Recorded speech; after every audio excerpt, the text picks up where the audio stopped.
Chapter 45, Judgment Day Part 3. I slowly circled the square as I watched the scene unfold below me. I saw the people cheering and I felt a small smile grace my lips. Looks like this time it will be a bloodless coup. This is great, of course, it makes my life easier. Killing your average human doesn't exactly give me anything worthwhile. Besides, with Tralis itching to start some shit, I have plenty of humans available eventually. I have some plans for that. Mostly involving live prisoners that I plan to drag deep underground. But I'll see how it goes, there are still some kinks to work out.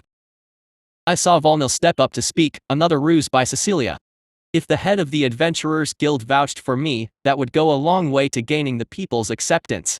Then I saw Cecilia look up into the sky. She couldn't see me naturally considering I was flying above the clouds. I saw her shield her eyes for a moment from the sun before waving slightly. I guess that's my K. With that I rolled my body, arched downward, tucked my wings in and dived. Right as I got reasonably close to the ground I extended my wings again and slowed my descent. I did a lap around the square to bleed off some of my speed and make sure the people could see my golden wings glinting in the sunlight. Finally I landed next to Cecilia to the stunned silence of the crowd. I don't know what Cecilia said to them, but I expected a lot more screaming. Well, whatever, I'm not complaining, time for some theater. I sniffed the air as I looked around at the surrounding area. I didn't actually need to turn my head, 270-degree vision and all that. No blood, huh, guess I was wrong. I said as I looked down at Cecilia. I win. Cecilia replied with a slight laugh. I'll get you your flower from the mountains, as per our bet. I said with a laugh. Now then, you said you'd ask me to come down for that whole question and answer session? I said. This was another ploy about Cecilia. Humans fear what they do not understand. If they got to ask me questions, well, that would go a long way in diffusing some of the fear. I could sense pretty much all of them were shaking. But no screaming is good. Although I could hear some screaming from the city. Someone must have seen my descent. Oh well, we should be done here before the whole city browns their pants. Yes, my dear friend. Now come the people of Averlin, ask away. You will find my friend here is not so different from you and I, Cecilia said with a smile as she faced the people, turning her back to me, showing she had no fear for me. At first there was silence, no one dared to speak. But of course this was a possible and easily foreseen outcome. What is easily foreseen can be easily prepared for. Then one of Serena's spies spoke out from the crowd. What is your relationship with the Queen? I heard someone say. Well, it's quite simple, she's my friend. When I woke up I decided to check the woods, since that is my home after all. Then I came across your new queen caged like a little bird. We conversed and she made me an offer. It was a good offer at the time. She told me she would give me information on the world as it is now. You see, when I went to sleep, the Elysian Empire was still in control. So you could say I was quite out of touch. I have lived for a very, very long time, and the one thing that I learned is that information is probably the most valuable resource of all. So it seemed like a good trade at the time. But as we resided together I found that I enjoyed her company. Cecilia is kind, fair and very intelligent, a welcome change from the dullards and brutes that comprise most of the humanoid races. So simply she's my friend and I would rather not have anything bad happen to her. If anyone wants to try and test me I could always use a snack. I replied calmly. The idea for this QA is to avoid making me seem human. I needed it to just seem human and reasonable enough. If I tried too hard it would look fake after all. What was that about a flower? I heard another random citizen ask. Oh, that, it's a bet I had with your queen. You see, I have been around for a while. I have seen how you humanoids are. Wars, civil wars, rebellions, successions, so many conflicts. Brother against brother, father against son, daughter against mother, the cycle of blood spins and spins, grinding generation after generation into mints. I expected all of you to start killing each other, but I was wrong. Surprising definitely, but also a welcome surprise. Saved me a lot of trouble, all things considered. As much as all of you like to hate monsters like me, in truth you kill each other a lot more than monsters do. What's the worst we do? Burn a village? A city? You collapse empires, you leave swathes of dead in the wake of your wars. Then at the end of all that, you build statues of the biggest murderers in recent memory. You stamp your words in books and on statues. You stamp your words on these lifeless things. As if those words will bring all the people you slaughtered back. I said as I cast my gaze over the silent crowd. The questions continued, some mundane like how old was I, where am I from, what am I, and some stupid questions like, will I eat them and have I killed anyone before, etc. The good news, by the end of the session the stress levels of the crowd has gone down quite a bit. I guess just the fact of me calmly answering questions with my own twisted monster logic was more interesting than terrifying. In fact, most of them looked curious, they were still uncomfortable, but at least the fear was kind of gone. Okay, maybe kind of gone is a stretch. The fear was less, yes, less. No screaming, good. Yeah, let's go with that for now. Good people of Everlyn, return to your homes. By the morrow, a new age will have begun. I have much to do, but I promise you prosperity. Heaven willing, this will be the beginning of a new golden age. Cecilia said. I watched as the crowd slowly began to disperse. With that I turned to look at the prince, who was being held down by the royal guards. At the end of the day, Cecilia was legally the new ruler, which just made this idiot a kingslayer. My queen. What do we do with him? Arthron asked as he looked down at the prince. I am not queen yet, Lord Commander, I am crown regent until I take my oath as protector of the realm. Cecilia replied. Of course, your majesty. Arthron said, using the honorific of the royal family instead of the honorific for the sovereign. As for my brother, detain him in the dungeons. Cecilia said as she dispelled the gag. Immediately Pelis began to scream. The prophecy. A divine prophecy, she will bring ruin to us all. Pelis screamed, frothing at the mouth. What are you talking about? Cecilia asked in mock confusion. I watched as the Lord Commander sighed and all the soldiers looked away. It was well played, honestly. Now whatever he says will sound like a madman's ravings. The truth has now become a lie. We will move him post haste to the dungeons, your majesty. Arthron said as he motioned for two of his men to grab the Pelis, and they began to drag him kicking and screaming into the palace. Georgia knows. Sarna knows. Pelis shouted as he was dragged away. Atherin and Robert gave Georgia and Sarna questioning looks. The pair of women just looked at each other with a look of mock confusion before staring back at the two men. If there was such a thing, I was not informed. Georgia replied calmly, and Sarna just calmly shook her head to indicate she knows nothing as well. A man's mind often breaks when all doors close. I know this all too well. Sarna said. Yes, I suppose you would know all about that. Arthron replied with a sigh. It is difficult to watch, I must confess. Cecilia said with a slow nod. Well, regardless, duty calls first. I must speak with my mother and my other siblings. Cecilia said with a clap of her hand, indicating it is time to move forward. Robert, can you send out the heralds? The people should know what has transpired. There will be some confusion, but I will resolve that in the coming days. Cecilia said, and Robert nodded. Sarna should check the palace. There may be some who are not so pleased about your rule. I am no stranger to human treachery. I said. Good idea, friend. Cecilia replied, and Arthron gave me a small nod. I can tell if someone is lying, so if you have suspects, bring them to me. I said. You can tell if people are lying? Arthron asked. Well, I can tell if people think they are telling the truth or lies. The prince thought he was telling the truth, no idea where he got that idea from, but madmen believe the sky is green and the grass is blue. I replied. Very well, Lady Sarna, if you find anyone I will put them under guard until the time comes for questioning. Arthron said. Very well. Sarna replied with a nod. Valmil, send out your adventurers to calm the people. An ancient monster in the walls will cause some fear. Assurances will sound better from the adventurers. Cecilia said. As you wish. Valmil replied with a bow. Now then. Time to meet the family. Cecilia muttered as she began to walk up the stairs to the palace. I followed close behind. This is going very well.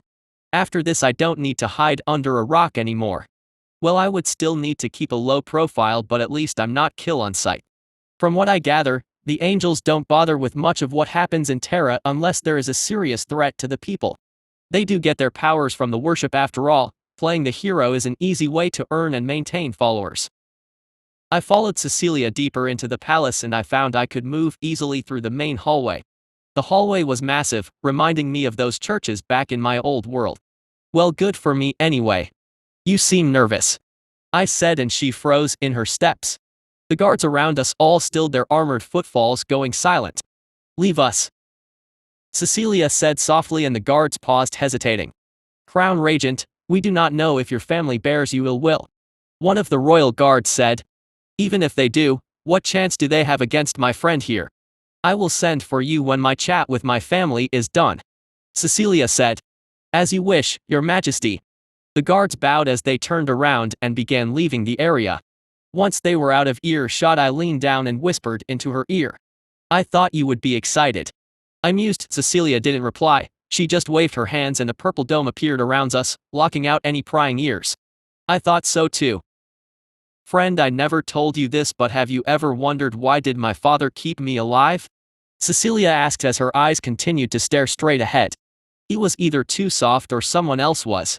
If it was me, I would have thrown you from the cradle into a river, I replied.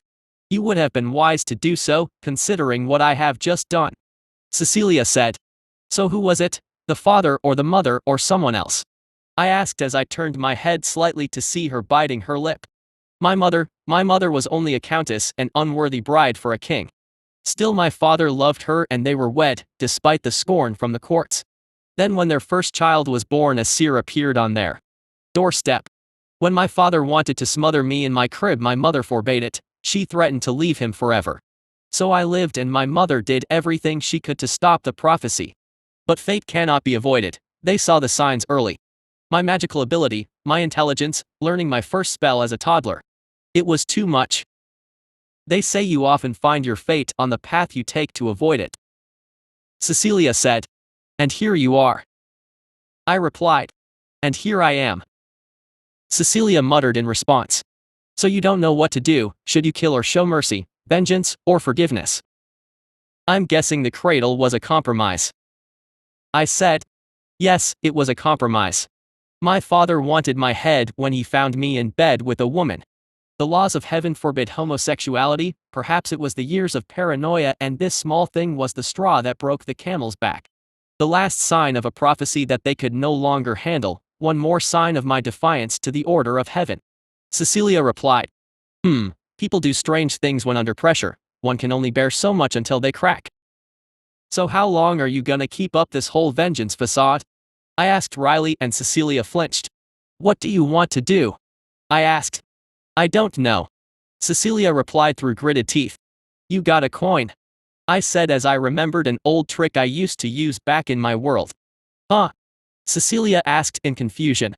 Trust me, I said with a smile. Heads is kill, tails is spare, I said. You want me to flip a coin on my mother's life? You want me to leave it to chance? Cecilia asked incredulously. It isn't chance, flip it and I'll tell you why, I replied. Cecilia gave me a final questioning look before flipping the coin. She caught the coin and she paused as she looked down at her closed fist. Some would say this is fate's decree, chance is fair, the great equalizer, I whispered in her ear. Nervous. Good, I said with a small laugh. Now open, I said, and Cecilia opened her hand, revealing heads. So kill it is. Disappointed? I asked, and Cecilia nodded slightly. Good, that is what you wanted, spare her. If you were relieved, then I would have suggested you kill her. It was never about the coin flip. It was about how you felt with the result, I said. Cecilia visibly relaxed as she nodded in understanding. It was never about chance, Cecilia said. Yes, fuck chance, fuck fate's decree, fuck fairness. We decide our own fates, no, I said, and Cecilia smiled as she looked down. Thank you, friend. I don't know what I would do without you, Cecilia said with a small smile as she placed her hand on the side of my face. Probably a lot worse. Anyway, I think it's time for that reunion, I said as I reared up back to my full height and faced the end of the large corridor that held the door to the throne room. She will be there. I know it. News would have reached her by now. This will be the first place I go, so she will be there to meet me, Cecilia said. So what are you waiting for? Don't worry, I got your back, I said with a smirk. And I have yours. Thank you, friend, for everything, Cecilia replied gently. Don't thank me yet, the fun is just beginning, I said with a wry smile. My siblings don't know, only my mother does, besides my eldest brother, that is. Cecilia said as she began to walk towards the door. She waved her hands and the dome vanished. Good to know, I said as we began moving towards the massive door that led to the throne room. The doors were made of a red mahogany wood. Painted on the door was an ornate mural showing the emblem of House of Erlin. Should I asked. No, this is my door to open, Cecilia said as her hands and eyes glowed. The doors glowed, and with a push of her hands the massive doors began to creak open. Then with one fierce push the doors flew open with a loud bang. There ahead of me I saw a woman sitting wearily on the steps in front of the throne. To her left sat a girl halfway through her teens. She had Cecilia's red hair and eyes. In the woman's left she cradled a small toddler, probably 2 to 3 years old. The three of them froze at the sight of the two of us. Cecilia strode into the throne room and I followed behind her, my tail weaving over the smooth marble floor. I could see the fear in their eyes as I approached. Cecilia's mother shakily handed the toddler to Cecilia's younger sister. Take care of her, I heard the mother say softly. An ominous thing to say, her tone betrayed the fact that she did not expect to survive. Mother, Cecilia said softly as she gazed at her gaunt face. As I examined her appearance and did a quick once-over on her body, I noticed several things. Cecilia's mother was malnourished and severely sleep-deprived. There were dark circles under her eyes the size of coins. Overall, she was a pitiful sight. I saw Cecilia's right hand go to her chest as it formed into a fist. Cecilia's vitals were going crazy. I could sense grief, pain and anger all at once. Her hand trembling from grief, the pain from tensing of the muscles and the increased heart rate from the anger. Cecilia, my baby girl, her mother said softly as she approached. Her mother held out a hand and Cecilia took a step back. Her mother's hand recoiled and as if struck. You are angry, of course you are, her mother said, her voice sounding like broken glass. Of course I am, Cecilia replied softly. I owe you an apology, her mother croaked as she slowly and shakily fell to her knees. I couldn't protect you, I was too weak to protect you, her mother stammered as tears fell from her eyes and flowed down her cheeks. When I heard you had allied with a monster, I could only think of what I had done, her mother said through her tears. I couldn't eat, I couldn't sleep, and I neglected your sisters. I am an unworthy mother, her mother finally cracked as she clutched her body and lowered her head to the floor. As I watched the scene, it struck me how different I was to humans. In my old body I was sure I would at least feel some sympathy. Instead, all I feel is a vague sense of pity, and my mind wandered to how low the once great queen has fallen. She was beautiful in her youth, now look at her, a pathetic wreck, just a broken shell. How the mighty have fallen. Now it is your turn to bow, look how the queen has fallen now. I saw the emotions rage within Cecilia. She was like a string pulled taut. Now the real question was which way this string would snap. Do you think your apology means anything? Cecilia said, her voice shaking. Whether it was from rage and sorrow I couldn't tell, but shake her voice did. You left me to rot. You poisoned me for years to make me believe I was sick. You hung her. You hung her, Cecilia screamed as her mother raised her head and Cecilia slapped her hard across the face. Her mother, the queen, went sprawling onto the floor from the blow, clutching her face. Yes, I did. I deserve this. Your hate, my fate, all of it, her mother said softly. But your sisters, they are innocent. I beg you to spare them. Take me and me, heaven knows I deserve it, her mother said as she raised her head, her eyes held a gaze of broken glass. Heaven knows? You think your words mean anything to me? I hate you, Cecilia shrieked. Cecilia, I said, my voice firm. Cecilia paused as she turned to look at me and I saw the tears on her face. The proud scheming princess was now just a tearful girl, demanding an answer from a parent. I sighed and began to speak. Two vast and trunkless legs of stone stand in the desert. Near them, on the sand, half sunk, a shattered visage lies, whose frown and wrinkled lip and sneer of cold command tell that its sculptor well where those passions read. Stamped on these lifeless things, the hand that mocks them and the heart that fed. And on the pedestal, these words appear. I am the King of Kings, look on my works, ye mighty, and despair. And nothing beside remains. Round the decay of that colossal wreck, boundless and bare. The lone and level sands stretch far away. I said as I fished that particular memory from the Eternal Mother's ridiculously long life. It was a parable of how doing great things can often make someone forget what is truly important. Build your empire, do your great works, but one day all will be gone. Nothing will remain but the decay of a wreck. Cecilia is saying what she thinks she should say, what she thinks she wants to say. What she thinks she wants to say. Human hearts are such brittle and fragile things, confused, messy, yet exceptional in their own way. And so I spoke again. Cecilia. You are lying. At those words Cecilia's face seemingly crumpled as she shut her eyes and tears flowed anew. That shattered visage of a vengeful princess was always brittle. I've known this for a while.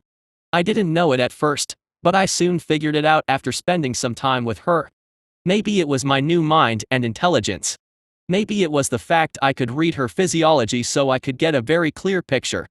A person's body reacts when it lies, even when the person lies to itself or herself. Humans so often say one thing, do another thing, and truly want something else entirely. I should know. I was one. I can see why the devourers of the past viewed the lesser races as beneath them. From my eyes they truly do look like petty, foolish mortals. But I was human and I know how hard it is. If I chose to give up my memories, I would be a very different person. Was this a good thing? Well, only time will tell. I watched as Cecilia struggled, her mind no doubt a whirling mess. Then at last it all came pouring out. She screamed as her hands glowed. She swung them to the side and discharged a wave of crackling ether into the ground. Quick as lightning I placed my hand on the floor and drew the currents towards me. Thanks to my ether manipulation, this was an easy task. This was no spell, just a discharge of rampant energy. I felt the current of ether course up my arm and scorch my flesh. It hurt, but better than the currents frying her family. Cecilia's eyes widened when she saw the glowing scorch marks in the marble floor. She turned to look at my singed arm and her shock turned to horror, then finally to shame. I'm fine, just a scratch, I said calmly as I flexed my burnt hand, my regeneration already healing the internal damage. There wasn't much damage, honestly. My body was too resilient to be seriously damaged by attacks like this anyway. Go on then, be with your family. I'm fine, I said with a small smile. Cecilia looked down at her hand that was still crackling with magical power. I looked at the spider web-like patterns of melted stone and I couldn't help but smile bitterly at how accurate that little parable was. Tell that its sculptor well where those passions read. Stamped on these lifeless things. The hands that mocked her, the heart that fed. Look on your work, ye mighty, and despair. I'm sorry, Cecilia muttered. You have every right to be angry, her mother said as she walked towards Cecilia and reached out with her hand. This time Cecilia didn't recoil, she just stood still as her mother cupped her cheek. Then her mother pulled Cecilia into a hug and Cecilia returned the embrace as she wept into her shoulder. I watched as her sister approached with the youngest in hand and the four girls embraced. I thought you died, the younger sister said. I'm back now, Celine, Cecilia replied. I missed you, Celine said as she pulled Cecilia into a tight hug. I missed you too, Cecilia replied. This would be a touching scene if I didn't sense some eavesdropping little shit from the hallway behind me. I extended my wings and shielded the four of them to give them a little privacy. As I did so I sent a command to Legiona, who is standing by under the city. There is someone intruding, I said into the hive mind. Do you want me to track him? Legiona replied. Yes, follow him. I will deal with that fool later, I replied as Cecilia looked up at me questioningly. Don't worry about it, I'll handle it, I said as I held out my hand and magically slammed the massive door shut. Was someone? Cecilia asked. I'll handle it, I said with a smile and she nodded gratefully. I watched as Cecilia held her younger sister tight. I missed you so much, Celine said as she buried her head in Cecilia's chest. Me too, Cecilia said softly as she stroked her head. I missed your lullabies. I miss how they always bring me under to the sweetest of dreams, Celine muttered softly. Cecilia smiled slightly as she began to sing. Into sweet dreams we go. From mother's hands we go. We'll be sailing to the sun till your rest is done. Then we'll be sleeping in the warmth below. Sister. Below, below. We're going where the warm winds blow. We're all bound down to warm hallowed ground. And you'll be sleeping soundly below. Sleeping soundly below, below. Sleeping soundly below. There's an angel on high, with the demons in his eye. And a golden hand, I'm told. He can't hurt you, he can't scare you. He won't kick you or abuse you when you're sleeping in the warmth below. So sister, sleep you. Grow up wise and true. I'll lay you down under Grahanam crowns. And you'll be sleeping in the warmth below, below. Sleeping in the warmth below. So sleep well, dear sis. Good night with a kiss. It's fast for the mist, till we're all sleeping in the warmth below. Chapter 46, Queen Cecilia. I lay comfortably on the floor, lazing around as I magically held the book above my head. I was in a rather comfy room. Apparently, since Everlyn used to be part of the Elysian Empire, there were some areas of the palace designed to house monsters. This particular room used to house wyverns, so there was plenty of space. Cecilia had commissioned some craftsmen to make some furniture for me. I was most excited for this giant cushion that she wanted to make for me. That way I could lie on something comfy. Don't get me wrong, the floor is fine. I don't sleep after all, but it would make a nice place to read. Well, I know there's now a bit of waiting to be done. Cecilia is going to be crowned today, and after that it's a long time of nothing to do. Well, to be fair, there wasn't strictly nothing to do. I had a few more things on my to-do list. I have Project Phoenix Slaves, Project My Personal Cult, Project Living Battering Ram. I should probably come up with better names. Then I heard the door open. I titled my head to see this girl walk in. She had a head of curly brown hair and she wore the biggest glasses I have ever seen. She doesn't know I'm looking at her, because you know. No eyes, 270-degree vision and all that. I can tell because she's hunched over as she peeked at me, eyes filled with curiosity. I shifted my head slightly and she let out a small eep. She turned and bolted out the door, and I heard her talking to someone behind the door. Are you crazy? I just wanted a peek. There is fine line between curiosity and stupidity. Do you think we could knock? Knock. What you want, go back in there? I listened quietly as the two voices argued. Well, it's obvious the girl at least wants something from me. I raised my hand and casted a simple spell that opened the door, revealing the two frozen figures who were now looking at me, faces pale as parchment. Knock, knock, is anyone there? Yes, I'm in, come in. There, I did your human rituals for you. Now what do you want? I asked dryly.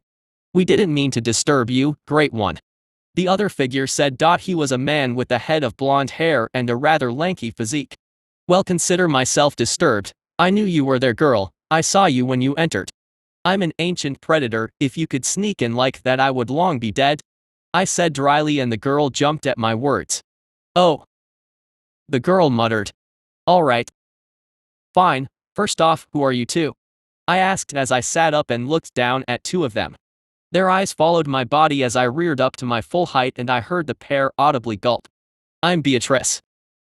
Royal Bestiarian. The girl said in a tiny voice. Bestiarian are the monster scholars. I assume you're a Bestiarian as well? I asked as I looked at the man, who nodded mutely in response. So what, are you her assistant? Or did you leave your good clothes at home? I said as I noted how the girl's robes were far more ornate. Yes, I'm her assistant. The man said.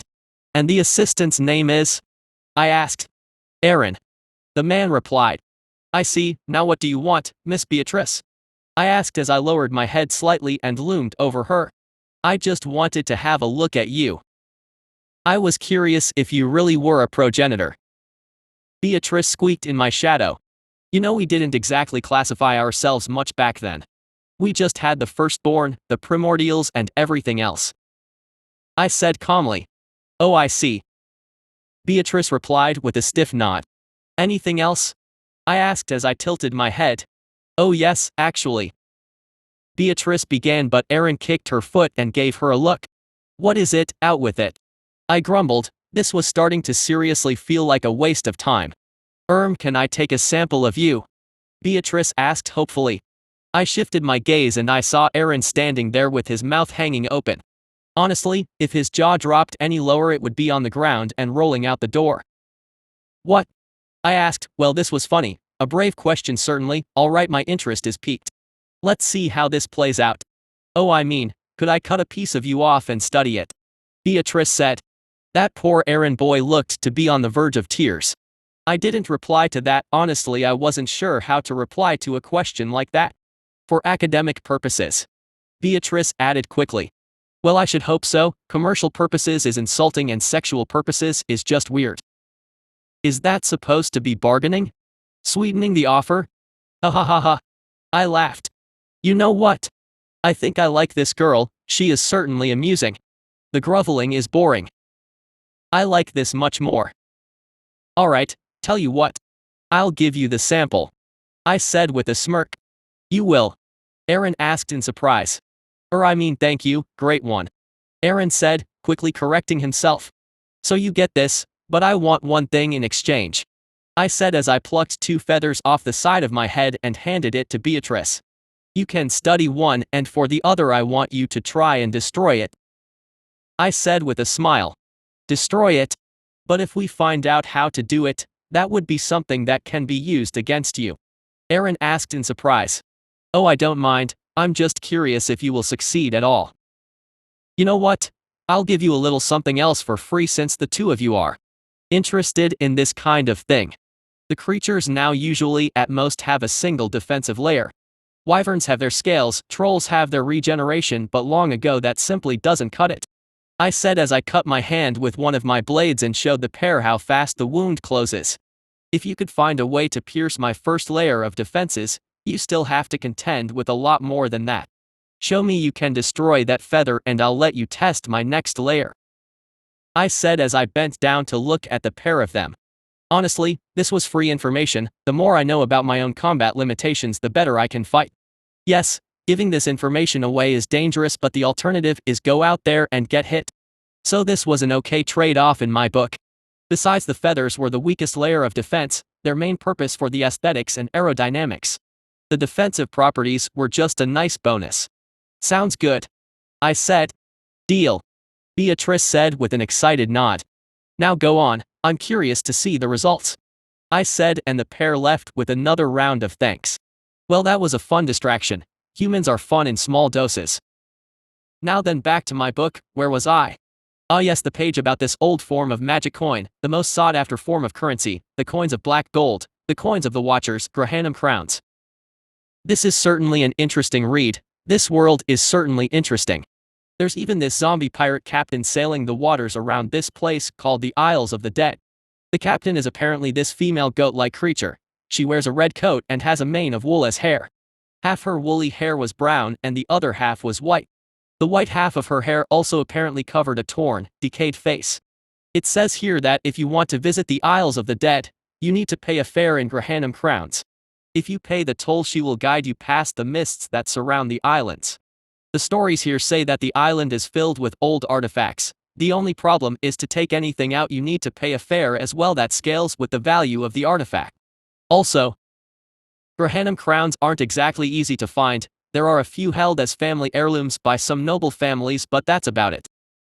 I enjoyed the peace and quiet for a few more hours until the symbolic time of sunset started approaching. Apparently by old Elysian tradition which Averlin had adopted, the new ruler will take the crown at sunset. This is to symbolize the sunsetting on an era of rule.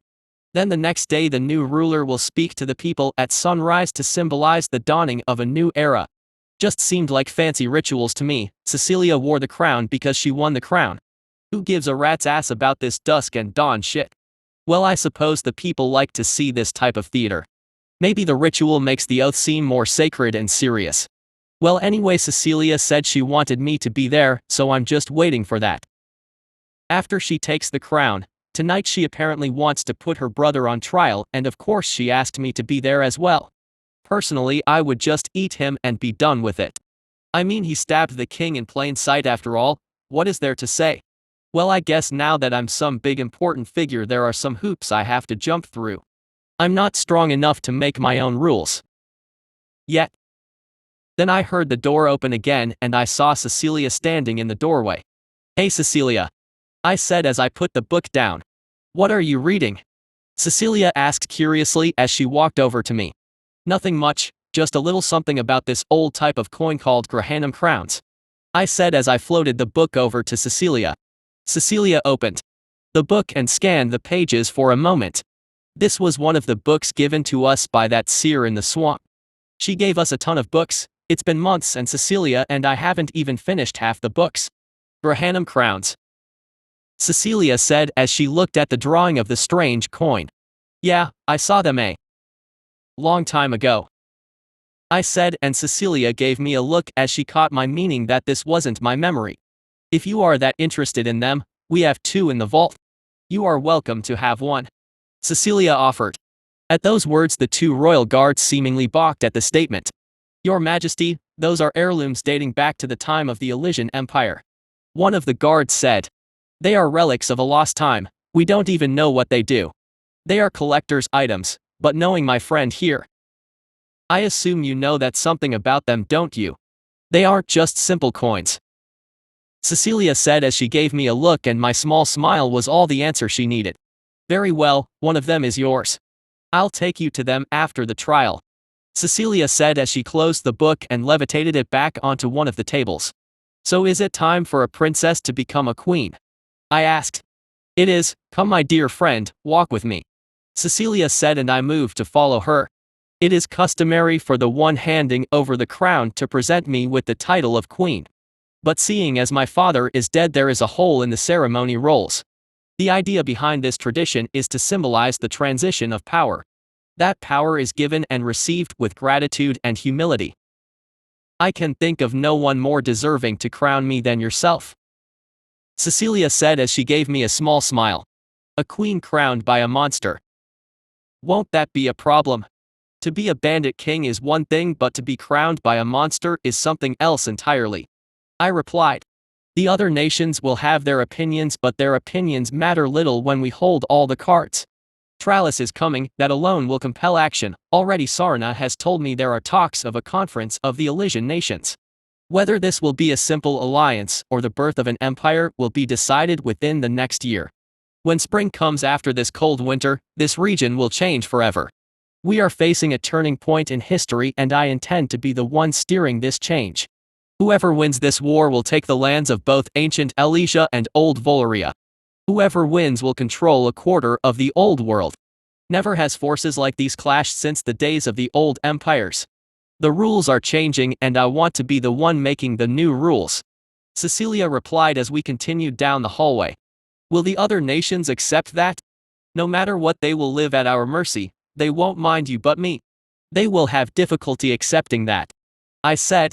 They will accept it. As for approval, well, I do not need their approval. When our lands become the most prosperous in the world, they will see the merit of our vision. Yes, vision. The nations and leaders here lack vision. They squabble and writhe like worms in the dirt. We have spoken at length about this, and I think you are right. Every form of life has succeeded in their own way, every form of life a success story. It is a waste to discard anything all can serve. We will make an empire where anyone and anything can find a place. Any race, any species, if they are willing to contribute, they will have a place in our empire. I will rule the men and you will rule the beasts. We will champion withered terra in no name but our own, Cecilia said as we paused at the front of a great door. Behind this door the noble houses await to see their new queen. To the future then, I said with a smile. To the future, Cecilia said as she nodded at the nearby guards who pushed the door open. As we walked down the aisle flanked by the great men and women of Averlin.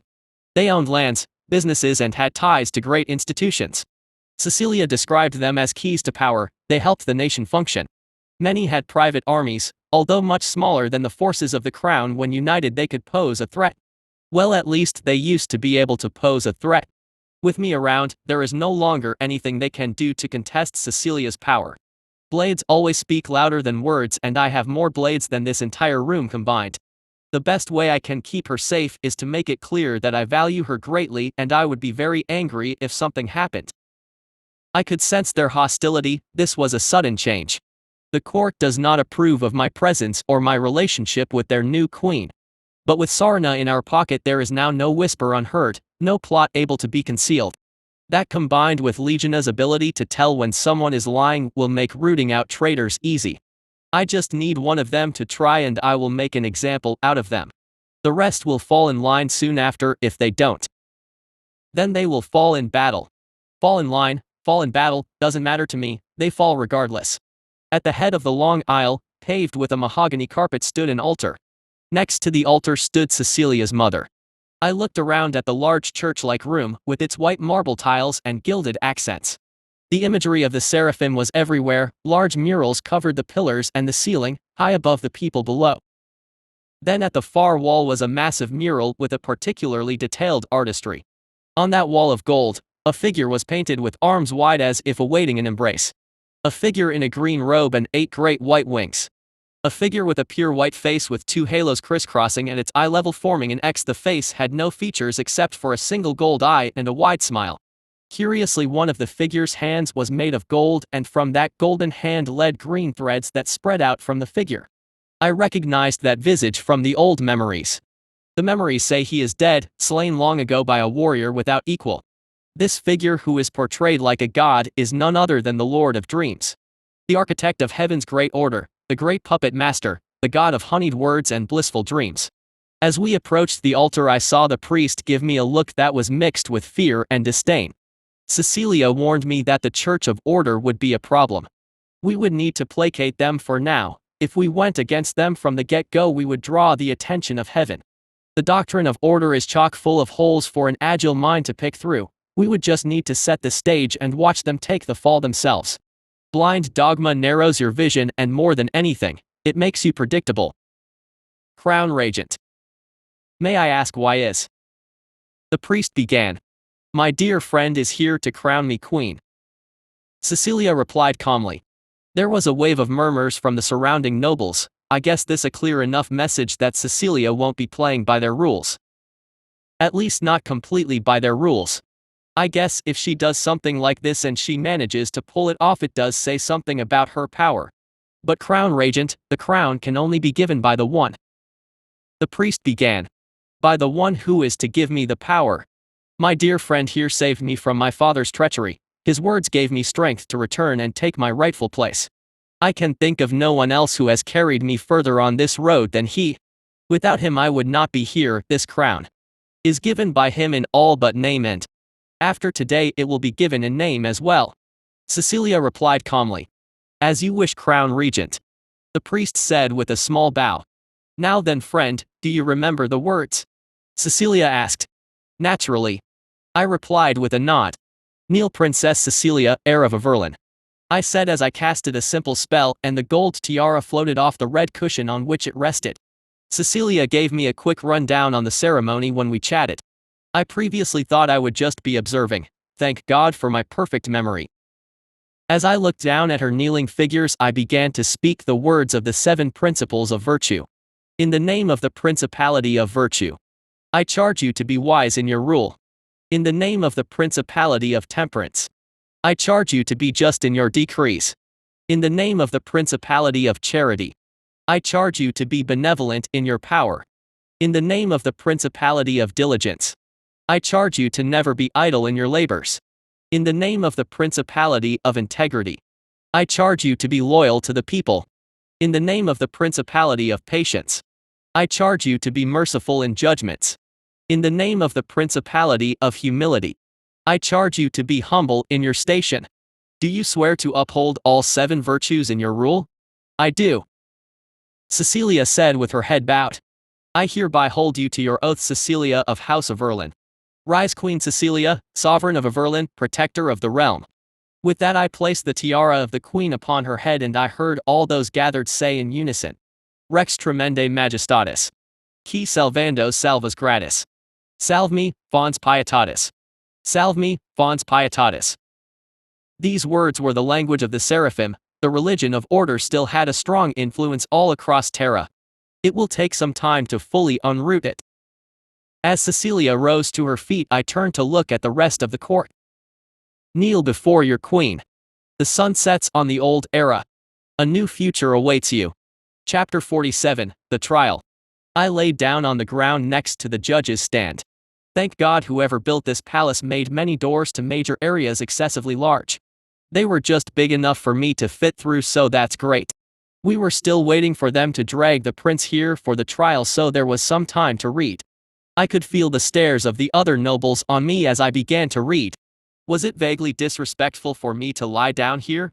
Well, yes, but I didn't really care. The whole plan was for me to come across as this old ancient creature that didn't entertain the games of humans. It wouldn't make sense after all if a monster conformed absolutely to the rituals and mannerisms of humans. I have this idea that if there was a feast at some point, I wonder what the other humans will think when they see me eat a whole cow. My body isn't that suited for table manners after all. Friend, are you still reading about the Grahanam crowns? Cecilia asked casually from her seat on the judge's platform. I sensed the gaze of the noble and the common folk shift their gaze to the pair of us. Yeah, interesting how you humans do your guesswork and rationalizations. I replied as I looked up from the book. I thought back to some of the Eternal Mother's memories and my mind wandered to how these coins were far more than just currency. After all, the Watchers were the creations of the Firstborn. An artifact used so heavily by that particularly powerful race would not be so simple. It even says so in this book. Grahanam crowns were almost impossible to destroy. Grahanam crowns have been dug out of the ocean from ancient wrecks that were almost 1,000,000 years old by some estimates. The crowns that they found were spotless and undamaged. Even at the bottom of the ocean, the crowns were immune to the ravages of time. Palaces have fallen to dragon fire and the crowns have been dug from the rubble, requiring no more than a simple cleaning to get it back to its past splendor. If those memories were true, then these Grahanam crowns would be able to help me grow the hive much faster than I previously planned. You know something about those ancient relics? Cecilia asked, and I could feel the attention of the whole room on us. Everyone knew about Grahanam crowns. A peasant can become nobility if he or she gives a Grahanam crown to the rulers of a land. Wars have been waged, armies slaughtered for those ancient coins. Why are they so prized? The reason is simple: the Watchers were suspected to be the first humanoids. In this world, what is old is powerful, and if all humanoids come from the Watchers, then this is a relic of a common ancestor. This was a relic prized by all the humanoid races, not just the humans. Grahanam crowns are the star of any treasury, from dwarven vaults to elven shrines, from Orcish hoards to Vulpine reliquaries. Everyone wanted it, and if everyone wanted it, then it's valuable. I'll tell you later, away from prying eyes and ears, away from wicked eyes and wicked hearts. I replied with a smile. This was another ruse. The common folk will spread word that the great beast of the Elysian woods knew something about Grahanam crowns, further adding to the impression that I am not some dumb monster but an ancient creature that knew a lot about the world. Which, to be fair, although I'm not ancient per se, but my knowledge is vast thanks to what I got from the Eternal Mother. She was kind enough to give me the oldest and most useful stuff. As I examined the memories, I realized she could only give me a small portion of her memories and I could absorb about 80% of that. But the thing was, this incomplete assimilation on my part was not some unfortunate byproduct. It turns out the vast majority of memories creatures have are unimportant, like what someone had for dinner or something mundane like that. The important bits only constituted a small fraction of the memories. Those small bits were all I needed, so I now had a vast store of memories. This meant the limited assimilation had little real impact unless I'm looking for something extremely random or specific. Very well, Cecilia said with a calm smile. I could hear the hushed whispers from nobles and the commoners alike. Good, let them speculate. A little mystique creates curiosity, fear, and perhaps even awe. It wasn't long before I heard the clinking of chains and the sound of armored footsteps. The room went quiet as all eyes turned to see Prince Pelis being dragged in chains into the courtroom.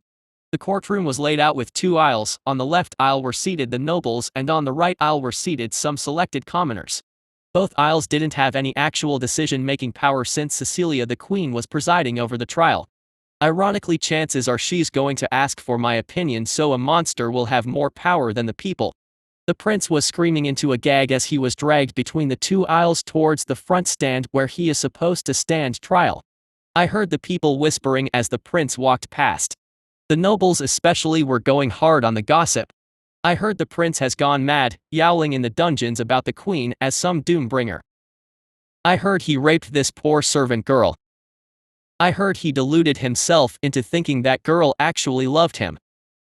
Yes, some in Pelis say the king raped that same servant girl and the prince went mad with rage. The commoners of course weren't silent.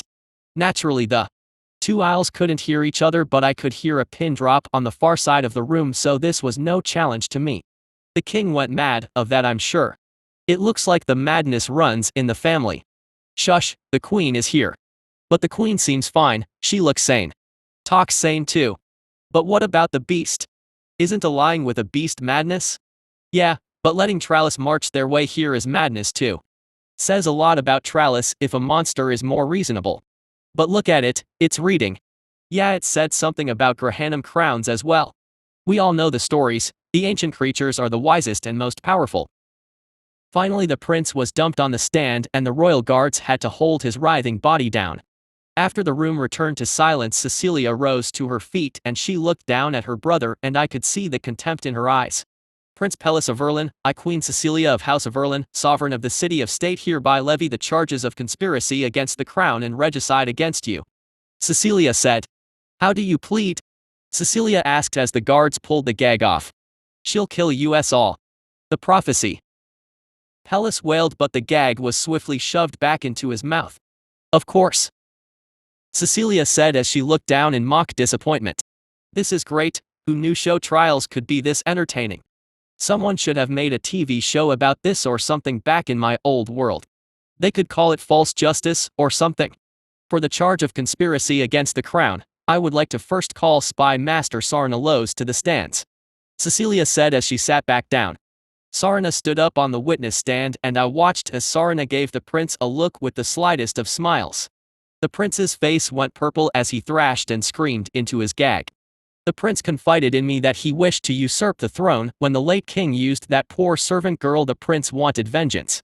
He seemed to have deluded himself into thinking that the servant girl loved him. But of course, as you all know, when royals make requests, there is little a commoner can do to say no, Sarna said calmly.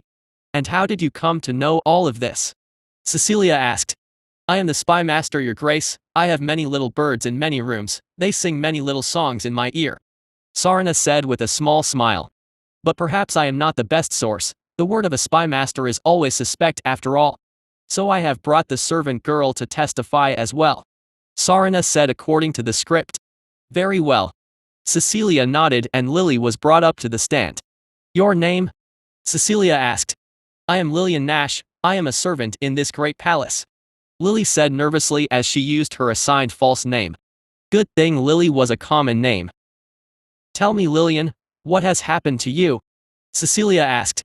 Lily proceeded to tell the court how she was brought into the palace and how she caught the prince's eyes. I could see pheromones radiating off some of the males in the room. If Lily was anything, she was beautiful thanks to that little trick of blood magic. As Lily told her tale, painting her experience as a poor girl forced to spread her legs for a royal every night. How when the king had his way with her, how she was overdosed on the potions, and how the prince promised he would kill the king for her. I looked at the noble ladies and I saw them all covering the bottom half of their faces with fans. Cecilia told me that was a sign of contempt and disapproval in the aristocracy, a vestige of the Elysian Empire where the aristocracy wore eye masks. It's a guarded posture, for in the Elysian Empire if the lower half of your face is covered then you might as well be masked, since the only part of your face that was revealed would be your eyes. Thus the contempt in one's eyes would be the only thing the other would see. Cecilia mentioned that rape was frowned upon greatly by the court. For in the Elysian states women held a decent amount of power in the noble houses. The men were expected to be the face of the house, but the women were the ones that kept the households running. It wasn't uncommon for policy ideas to come from the minds of women. After all, if a noble lord died in battle, someone needed to keep everything running until a suitable replacement was decided upon. I looked at the prince and saw him screaming into his gag as he gazed hatefully at Lily. Lily for her part managed to look completely disconcerted by the prince's muffled shouts. Cecilia told her the tricks of the trade and Lily was playing her part to the T. Crossing her arms and rubbing her arms with her hands. Raising her shoulders as if bracing for a blow and head slightly lowered. The body language was clear for everyone to see. Before I continue, does the defendant have anything to say in his defense? Cecilia asked as she cast a falsely weary gaze at the prince's thrashing figure. You lying were. Pelis roared immediately after the gag was removed and the gag was swiftly shoved into his mouth. Of course. Why do I even bother? Cecilia said as she pinched the bridge of her nose. Again I heard the whispers. Disgraceful, to think we were almost ruled by this cretin. The queen is quite patient. I would have just had him killed to save us all the time. Indeed, he already murdered the king in front of all of us, his fate is already sealed. I suppose it is a sign of the queen's grace, justice must be dealt correctly. A good sign then. Yeah, that's right, you blithering idiot, scream into the gag. Dig your own grave, keep going, there's only so deep you can dig, let's see how far you can go. Pelis, I am about to render judgment, I will give you one last chance to defend yourself. Cecilia said with a sigh as she looked up from the table. At those words the guard took out the gag again. I did it for you. You whore. Pelis roared at Lily, visibly flinched at those words. Enough. Gag him again. Cecilia said impatiently and the royal guard obeyed. I never wanted any of this. Lily said softly, her voice thanks to magically enhanced acoustics of the room carried easily to the aisles. The royal guard next to Lily leaned towards her and gently asked if she was okay. Lily in turn tearfully nodded in response. Very well, Lillian, thank you for your bravery. The crown will compensate you for your suffering at the hands of my family. Cecilia said. I'm just glad it's all over. You Grace. Lily replied tearfully. Sir Holt, may you please escort Miss Lillian to a private room to rest. I am sure this has been a trying experience. Cecilia and the royal guard next to Lily brought his fist to his chest in salute before he gently helped Lily off the stand. I apologize for your grievances, Miss Lillian. I heard Sir Holt said softly and Lily nodded mutely in response. Now then, for the charge of conspiracy against the crown I judge you Prince Pelis of Verlin guilty. I will now move on to the charge of regicide. The murder of my lord father. Cecilia said. Now then I would like to first call witnesses to the stand. Cecilia added as she moved a stack of papers in front of her with a weary expression on her face as if she was about to call this long list of people. That's my cue. Really? I asked dryly as I turned to look at Cecilia, who paused and looked at me. You need to call witnesses for this? The whole square saw it happen. Yes, he killed your father. In other news, the sky is blue and grass is green. I deadpanned. Friend, we must serve justice the correct way. Cecilia replied patiently. Yeah, all the stuff earlier was a judicial process. This is just window dressing and bad theater, I said in response. At those words there was silence for a moment as Cecilia sighed, sending the signal to the court that Cecilia felt I was right. The silence dragged on for a moment, only broken by the sound of Cecilia tapping the wooden stand with her finger as if lost in thought on how to proceed. Then one of the noble ladies stood up from the aisle. Your Grace, may I be granted permission to speak? The lady said. I am not familiar with you, my lady. Cecilia replied courteously. I am Lady Caroline of House Castizan. The lady said. Ah, House Castizan, your family's artisans and blacksmiths arm half of Averlin. Cecilia said with a nod. All House Castizan does, we do in service to Averlin and its people. House Castizan remains always at your service, your Grace. Caroline said with a small but graceful curtsy due to the limited space on the stands. Very well, Caroline of House Castizan, speak your mind. Cecilia said. My gratitude, your Grace. It is of my humble opinion that the great beast of the Elysian woods is correct. The prince's guilt is plain and proven. He is a murderer, kingslayer, conspirator and rapist. There is nothing left to be said. Caroline said. Your Grace. Another young noble said as he stood up. Speak, my lord. Cecilia said with a wave of her hand. I am Lord Volare of House Stratton. The noble said with a bow, hand over heart. Well met, Lord Volare of House Stratton. Your lord father's bravery in the last war against the Marina is legendary.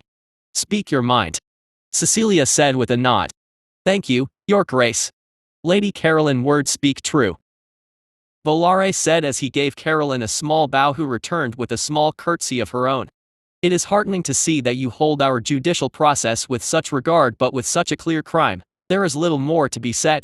Prince Pelis has disgraced us, the nobility, the people, the nation, all of us. Lord Volare said. Hear, hear. The other nobles said as they slapped their hands on their thighs in response. Cecilia paused as she looked at the crowd, who all looked like they agreed. I mean, you told me yourself the penalty for conspiracy against the crown is the death penalty. What are you going to do? Hang him twice. I remarked dryly and drew a small rustle of chuckles from the crowd. Cecilia herself smiled at my remark, and she stood up from her seat and faced the gathered crowd. Does anyone oppose the motion for me to render judgment? Cecilia asked, and silence was her answer.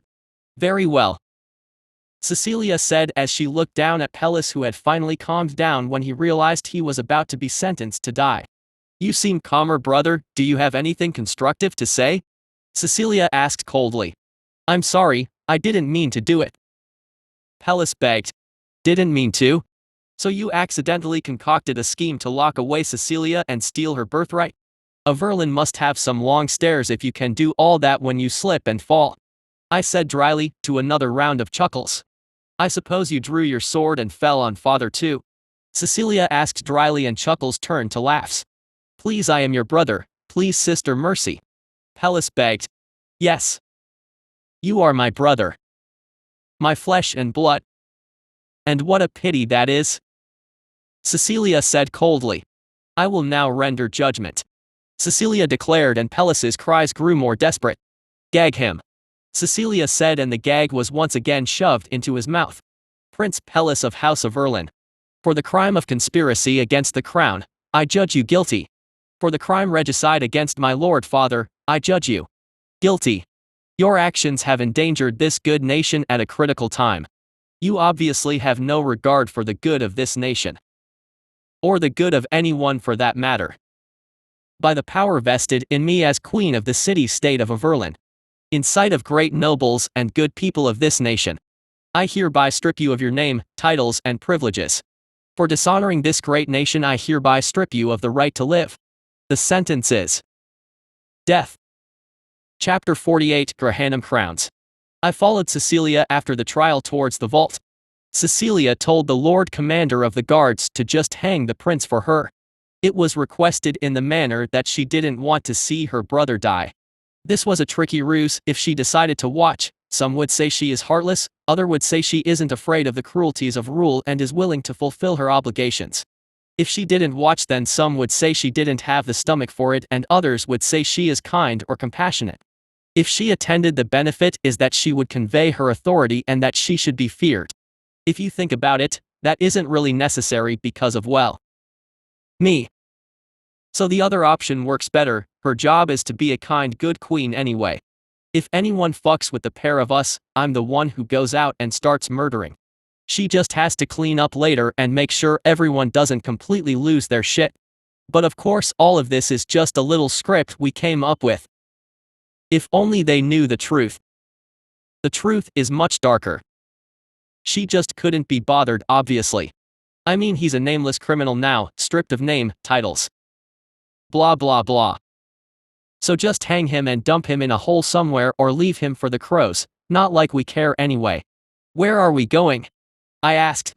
The treasury. I said you could have one of the Grahanam crowns, Cecilia replied calmly.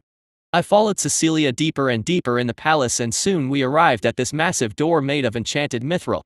Fancy door, I remarked as I gazed at the runes on the door, but some of them were dull and faded. It's an artifact from the Elysian Empire, but the wards have faded over the millennia. We maintained what we could, but there wasn't much we could do.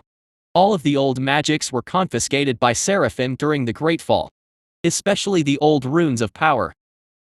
Too dangerous to be in our hands, they said, Cecilia said as she gazed at the door. The Seraphim were always paranoid. They mean well, but paranoid regardless, I said, conscious of the royal guards nearby. Leave us, Cecilia said to the guards, who nodded and bowed before marching away. When it was just the two of us, she tapped on the runes in what must be a secret combination that I just memorized. I assume you are seeing this combination, Cecilia asked offhandedly as she gave the rune array one final turn, and I heard the mechanism behind the door click. Of course, I replied calmly. Good, you gave me my rightful place, so what I have to share, Cecilia said as the door opened, revealing the treasury room, which looked rather empty. PFFD. Ha ha ha ha. Cecilia started laughing and I soon joined in. Ah. Well, that was pretty anticlimactic, I said after my chuckles died down. And I had this nice dramatic moment planned, Cecilia said in mock disappointment. Well, thank you for your generosity, I replied dryly. Oh, do hold your prickly tongue, Cecilia said, mirth in her voice. Keeping you locked up must have been expensive, I said as I looked at the barren room. The room was what? 20% filled up. Most of it was bare floor. I guess whoever sorted this place decided to pile up the gold and platinum in one stack to make it look less pathetic. Good attempt, but it still looked pretty sad. You know, the door is probably worth more than what is in here.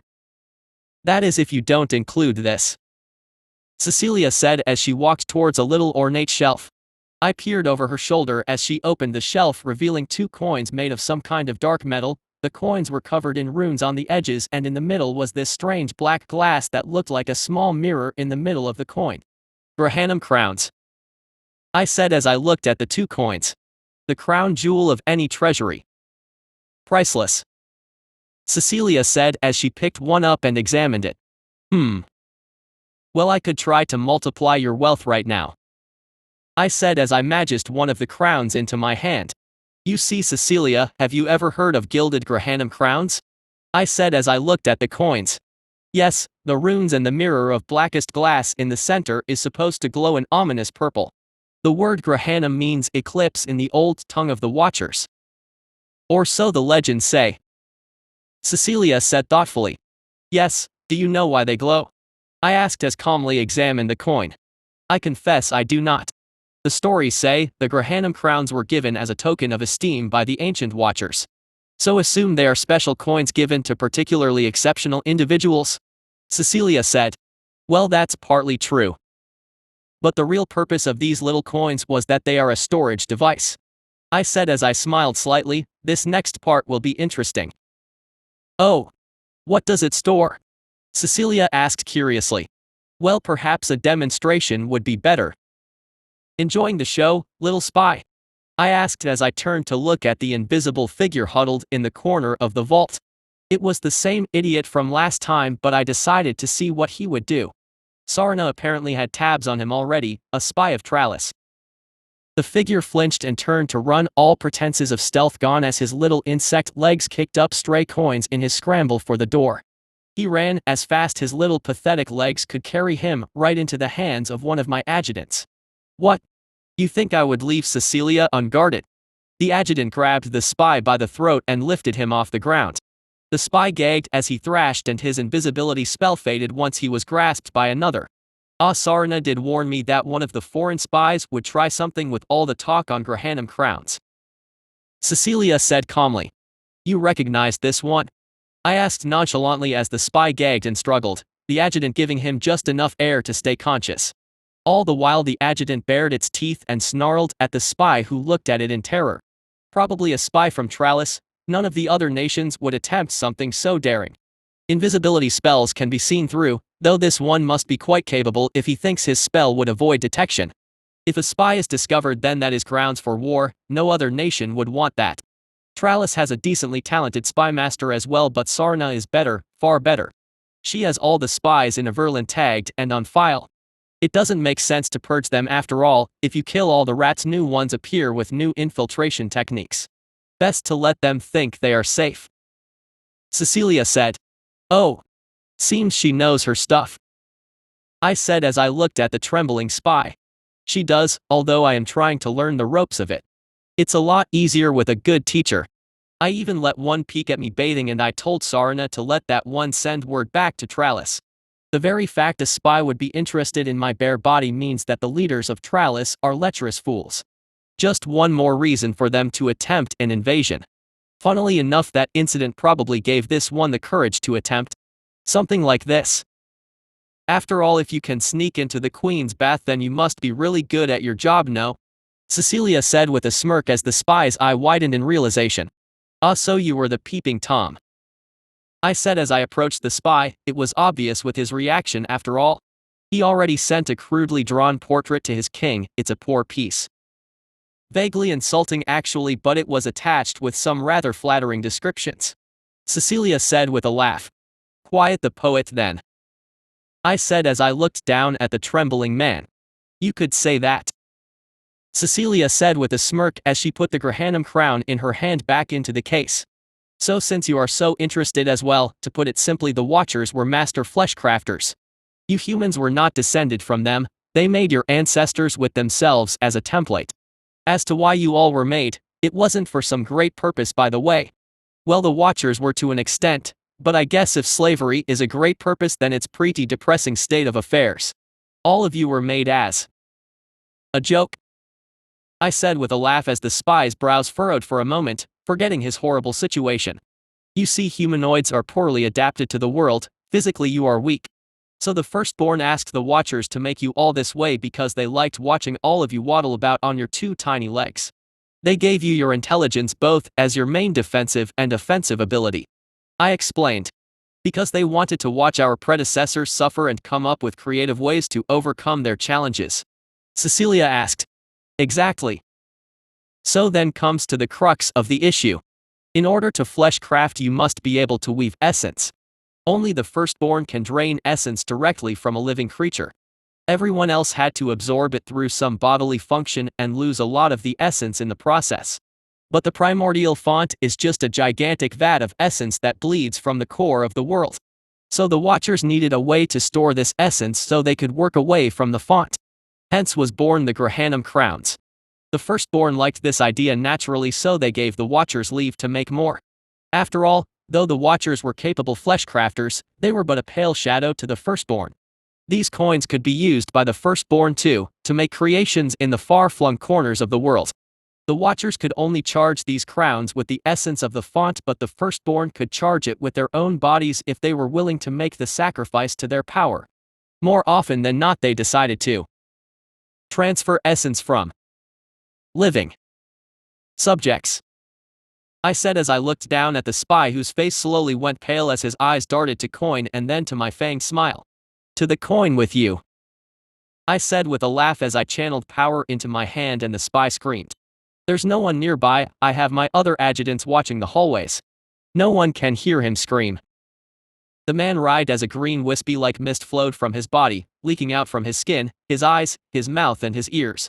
As the mist left his body, started to wither away, his body aging a year a second.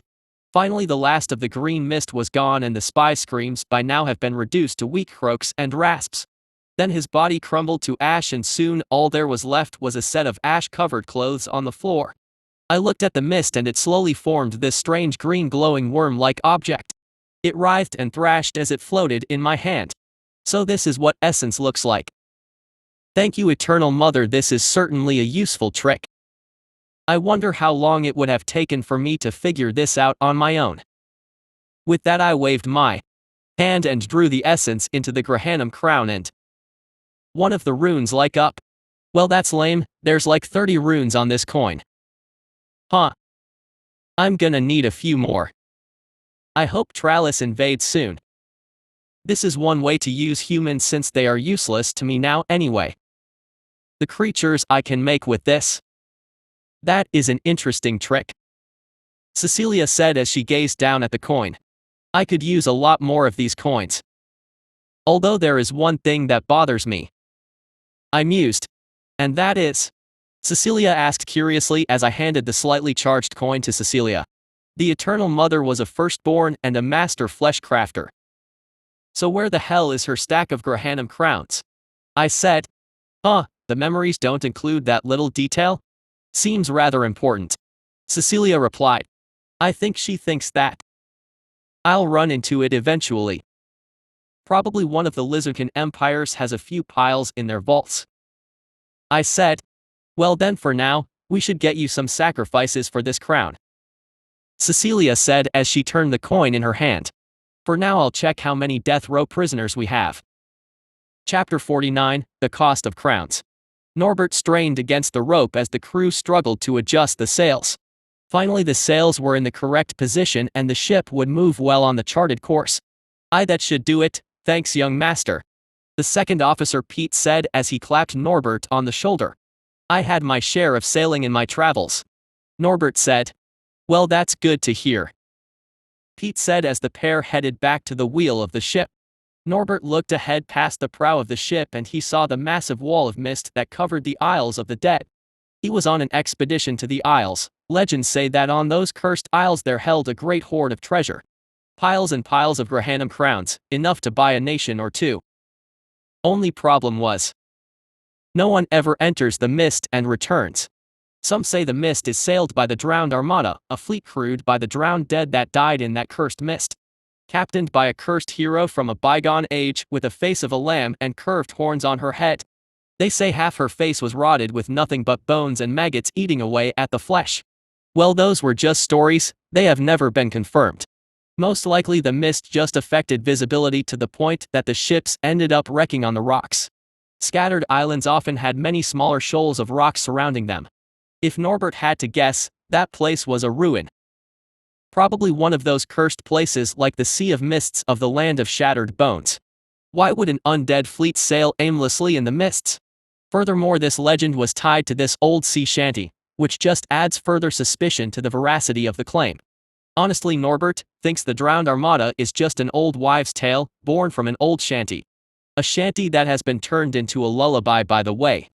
This of course would carry the legend far and wide. You really think there's no drowned armada? The captain Felipe asked as he turned to look at Norbert.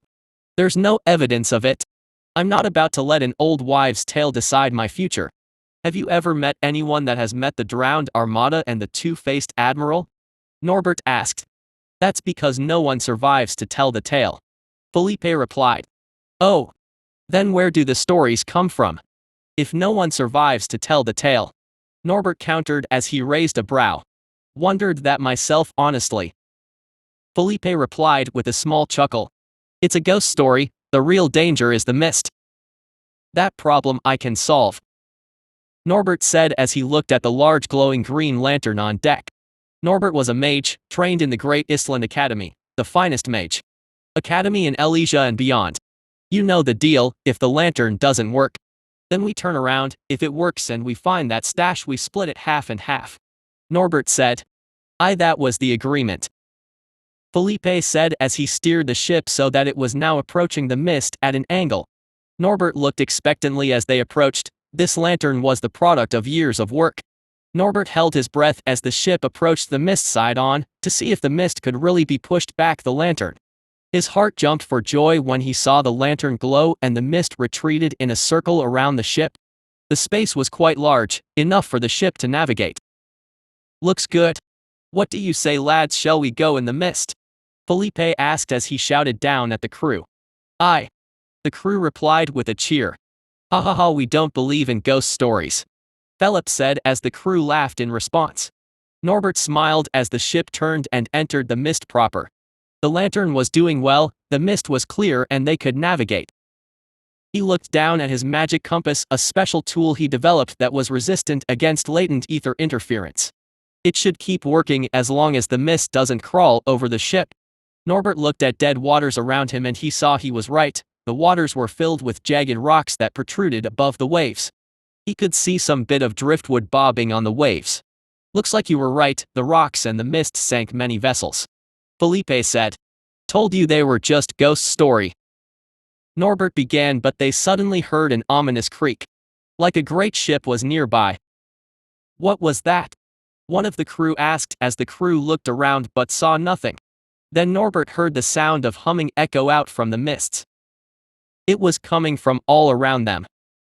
It's just ghost stories. Norbert muttered as he felt his blood turn to ice. Then a female voice echoed out from the mists. Ghost stories. Well, you are right about that. But one thing you should know, ghosts are real. So ghost stories are just stories about ghosts. You better start believing in ghost stories. You're in one. But you will learn, the drowned can sing too. Like my sisters, your drowned gaping mouths can sing too. At the moment the humming grew louder and Norbert felt his heart drop as he realized what song they were humming. That old shanty turned lullaby. So it's into the void. Now me girls and me boys. From mother's hands we go. We'll be sailing against the sun. Till the voyage is done. Then we'll be sleeping in the cold below. Sisters. Below, below. We're going where the winds don't blow. Yes, we're all bound down to the deep, and we'll all be sleeping in the cold below, below. Sleeping in the cold below. Our sailing ship is for the hard and the quick. We roll our load and go. There's a living to be made, or there's hell to pay when you're sleeping in the cold below. Sisters. Below, below. We're going where the winds don't blow. Yes, we're all bound down to the deep, and we'll all be sleeping in the cold below, below. Sleeping in the cold below.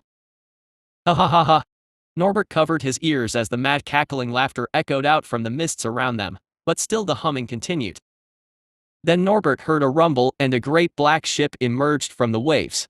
The ship was made of rotted black wood, and Norbert felt a growing despair when he realized that ship was crewed by the dead.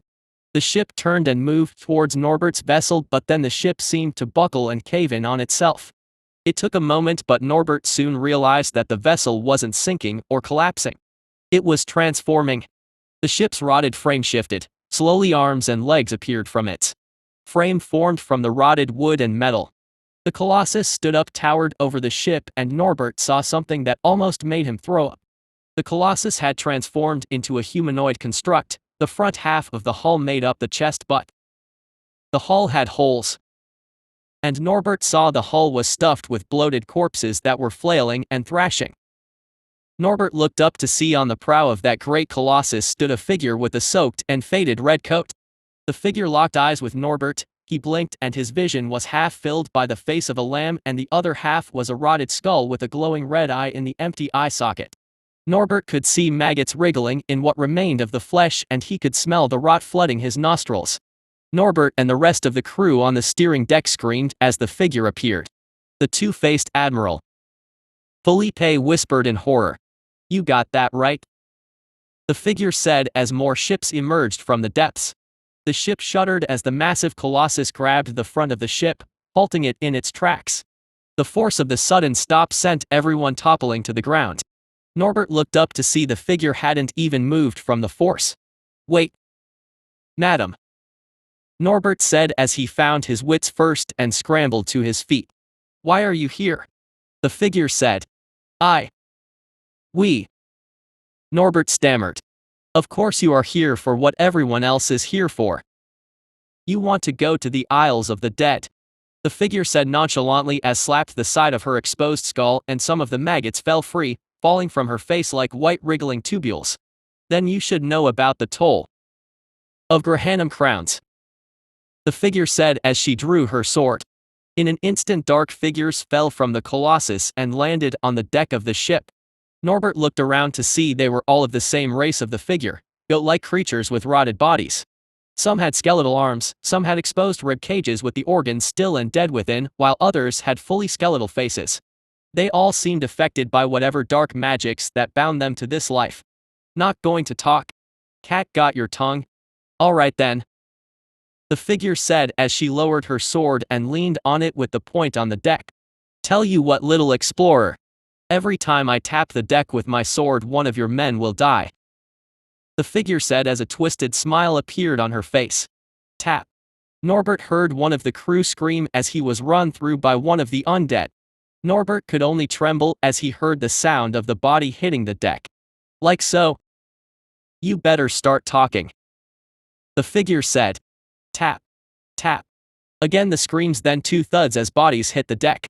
"Not many left. I suggest you speak quickly," the figure said as it raised its sword again. "Wait," Norbert shouted, and the figure's hand stilled. "I have your toll," Norbert said as he took out his emergency contingency plan. From a secret seam in his robes he took out a single Grahanam crown. "Ghost story my ass, you knew," Felipe hissed from the side. The figure before him smiled at those words as she tilted her head, her rotted spine creaking from the movement. Tap.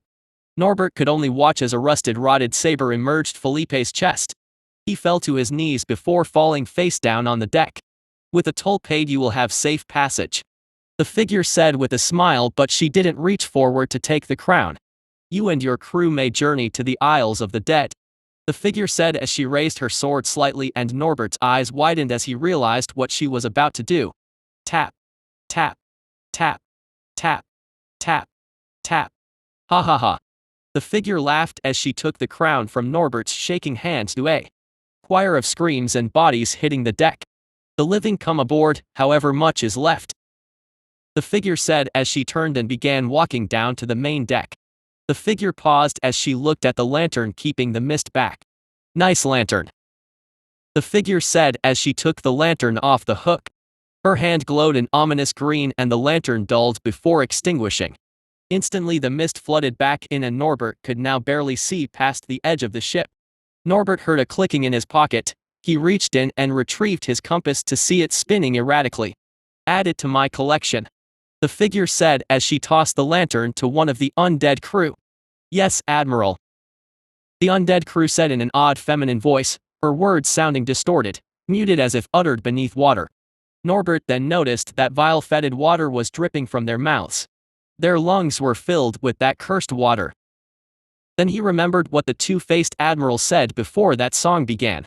The drowned can sing too. The figure turned to look at Norbert, her visage half shrouded in mist. What? You think you're the first to come up with a contraption like this? The figure said with a mad cackle. Sink the ship, add it to the armada and take the living, the figure said as she turned around. Norbert screamed as he felt rotted hands grasp him. It was a blur as he was dragged kicking and screaming by the dead. Finally he was dumped on the deck of the ship. How he got up here he had no idea. He looked up to see the figure staring down at him. To the Isles. Through the cold and through the deep, the figure said with another round of insane cackling laughter. With that the deck shuddered and Norbert felt the ship descend before landing in the water with a splash, transforming back to the shape of a seafaring vessel. Norbert then noticed the deck started to tilt downwards as if the ship was starting to dive. He looked up in panic and he saw that figure smiling down on him. What's wrong? Afraid to get wet? The figure said and Norbert scrambled to his feet. But it was too late. He stood up just in time to hear the screams of the living and see the wall of water. In an instant he was under. Norbert tried to hold his breath. It was cold, so cold, the water felt like it was ice cold. He opened his eyes and felt the burning in his eyes from the salt water. He tried to kick off from the ship in an attempt to get to the surface, but he felt his feet stuck like they were glued to the deck. He looked at the figure and he saw her smile as opened her mouth, her chest rose as if taking a deep breath. Breath it in, Norbert heard her voice say, the sound muffled and distorted but still intelligible. At last Norbert could stand it no longer and he gasped. He felt the ice-cold water flood his lungs as his vision started to tunnel. Again he heard her maddening laughter, again that maddening choir singing their cursed shanty. Oh sisters you, so wise and true, when it's my time to go, won't you lay me down under Grahanam crowns, and I'll be sleeping in the cold below. Today we sail under tattered sails, so farewell with a kiss, then it's fast for the mist, till we're sleeping in the cold below. Chapter 50, The Worthy and the Chaff. I flew over the mountains as I moved towards the locations that had been scouted beforehand. Cecilia has been queen for a week and already my hive was on the move throughout the kingdom. Construction projects have begun and preparations for a much larger harvest enabled by my hive's laborers are being set in motion. Both me and Cecilia have been quite busy to say the least. Cecilia had already gotten letters from the surrounding kingdoms. It is apparently customary for the other nations to greet the new ruler in their home kingdom once there was a transition of power. With the old king murdered and Averlin ruled by a princess long thought dead, naturally the other kings and queens were curious. Cecilia, ever shrewd, has sent invites to the other kings and queens to come to Averlin. She has framed the meeting to also include a discussion of the nation's plan to deal with a potential invasion from Tralis. This of course is a ruse. This meeting would be where some demands would be made. To entice them to meet those demands would need some persuasion. That was where I came in. I have not been idle either. I made some interesting creatures by reusing some of the creatures in the hive. These were rather cheap to make since their purpose was so simple. They were simply flying scouts with sensor domes. Their role? To fly high above the clouds and scout. I dispatched most of these new scouts over the mountains and the rest were sent to Tralis to track the progress of the war. I was here in this mountain to get one thing, the phoenixes. They were hard to find naturally seeing how big this mountain range was, but that was what the scouts were for. They have pinged the location of the ones they found. So far they found 6 red fires, 5 orange fires, 2 blue fires and 2 white fires. Sadly no violet fires, but those were supposed to be old as shit. Some of the bestiarians even say the violet fire phoenixes could potentially not even be the same species considering how old they are. They probably only still look like the rest of the phoenixes because of their limited changes due to them breeding every 1,000 years or so. I have a little bit of a dilemma actually. I don't think I can make more phoenixes with the resources I have available. I'll need more gilded Grahanam crowns for that. So if I eat the phoenixes, yes, I get their genome but I lose a powerful unit in my army. The Eternal Mother gave me a lot of power, so there is the question if the phoenixes are even worth eating. I've never seen a white fire phoenix before, so I don't really know. Thus I decided to go for one of the white fires first. If they were not worth eating I could force them to my side. With a white fire in tow the other phoenixes will be a lot easier to persuade. This choice is particularly difficult because the phoenix is actually the face of the Elysian Empire. They even have a phoenix on their banner. The Elysian Empire was a curious nation. They had much less territory than their immediate neighbor back then, the Volarian Empire. The only reason they survived was that they stayed ahead of the curve in terms of magic and techniques. They were the only human nation that ever managed to tame and subdue the phoenixes. The phoenixes offer significant tactical advantage in open warfare. The battles of humanoids on open plains necessitates closely packed formations. If you spread out too much, a shield wall of armored soldiers will buckle your front line like a tin can. Tightly packed infantry made great walls, but they were also vulnerable to area of effect attacks due to how tightly grouped they are and their limited mobility. Against other humanoids this can be mitigated by mages that can put up large barriers. These mages are then countered by mobile cavalry that can do flanking maneuvers. The problem with these barriers is that they are often limited to be shaped like a shield due to the size of the barrier. These barriers could be shifted if the angle of attack changes. The mages need to move in groups in order to channel ritual spells. Ritual spells were the only ones capable of realistically breaking those barriers, and if you send your mages out to flank they may get caught out by cavalry, not to mention moving them weakens the defenses of your main army. Add that problem with the fact that mages themselves were rare and combat mages even rarer. You couldn't exactly put out a "we are hiring" sign and expect to replenish your mages if you lose too many of them. So hence the mages were often in the center of the formation for their protection. Now here comes the game changer of flying units. Flying units like Wyvern Riders or Phoenixes can flank around the barriers and do a lot of damage with their area of effect attacks. Most nations back then had Wyvern Riders, but Wyverns are natural prey to Phoenixes. Wyverns were also too stupid and needed a rider, which limited their aerial mobility. The Phoenixes, however, had no such limitation. They could direct themselves and could receive orders directly. In a battle between a Phoenix and Wyvern Rider, the Phoenix would win every time. Why? Well, simply put, the rider would get thrown off if the Wyvern used its full mobility. So the Phoenix was not only naturally faster, smarter, more mobile, and able to hit a lot harder. It also didn't have to drag around some idiot on its back. So with Phoenixes in your army you are ensured aerial supremacy, and with that you can dismantle armies easily. There was a political aspect of this as well. If Cecilia had access to Phoenixes in her army thanks to me, it would go a long way to cement the legitimacy of her claim to the region. Now then, I should be reaching it soon. There you are. I watched as the Phoenix with a body of white flame swooped down to roost in its den. I was invisible, so it had no idea I was coming, and the scouts were so high up there was no way this Phoenix knew what was coming. I can take this one. You know what, maybe I'll eat this one just to see if the Phoenix genome has any other tricks. The fight won't be completely one-sided, but I've been itching for a fight. It's been so long since I've hunted worthy prey.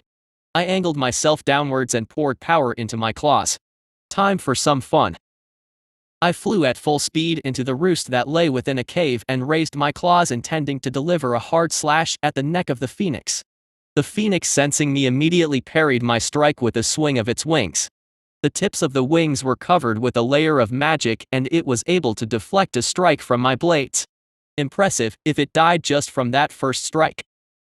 Well, then it would be rather disappointing. I raised one of my arms and reached forward. I grabbed the phoenix by the neck and slammed it into the stone wall. I raised my blade about to deliver a hard slash, but I saw the phoenix growl as its body began to glow. Then I saw white and I felt myself being blown back, then I was in free fall. I spread my wings and regained control. The blast had blinded me for a moment and I realized I was now outside of the little cave in which the phoenix roosted. Whoa, that's got some kick, I said with a laugh as I spat out a mouthful of broken teeth. The phoenix emerged from the cave as it took flight and hovered in mid-air in front of me. Who are you? What are you? The phoenix asked in a feminine voice. Ah yes, the phoenixes are monogender, they are all females. I'll tell you if you last long enough, I said with a grin as I enchanted my blades with my void enchant. The phoenix gave my now glowing blades a cautious look. I laughed as I spread my wings and shot myself at the phoenix. The phoenix turned and spun, conjuring a thin ring of superheated plasma. I had to break off my charge and dive to avoid that strike. When I recovered from my dive, the phoenix shot a white beam of plasma at me. I dodged it, but I saw the beam reduce the stone below me to lava.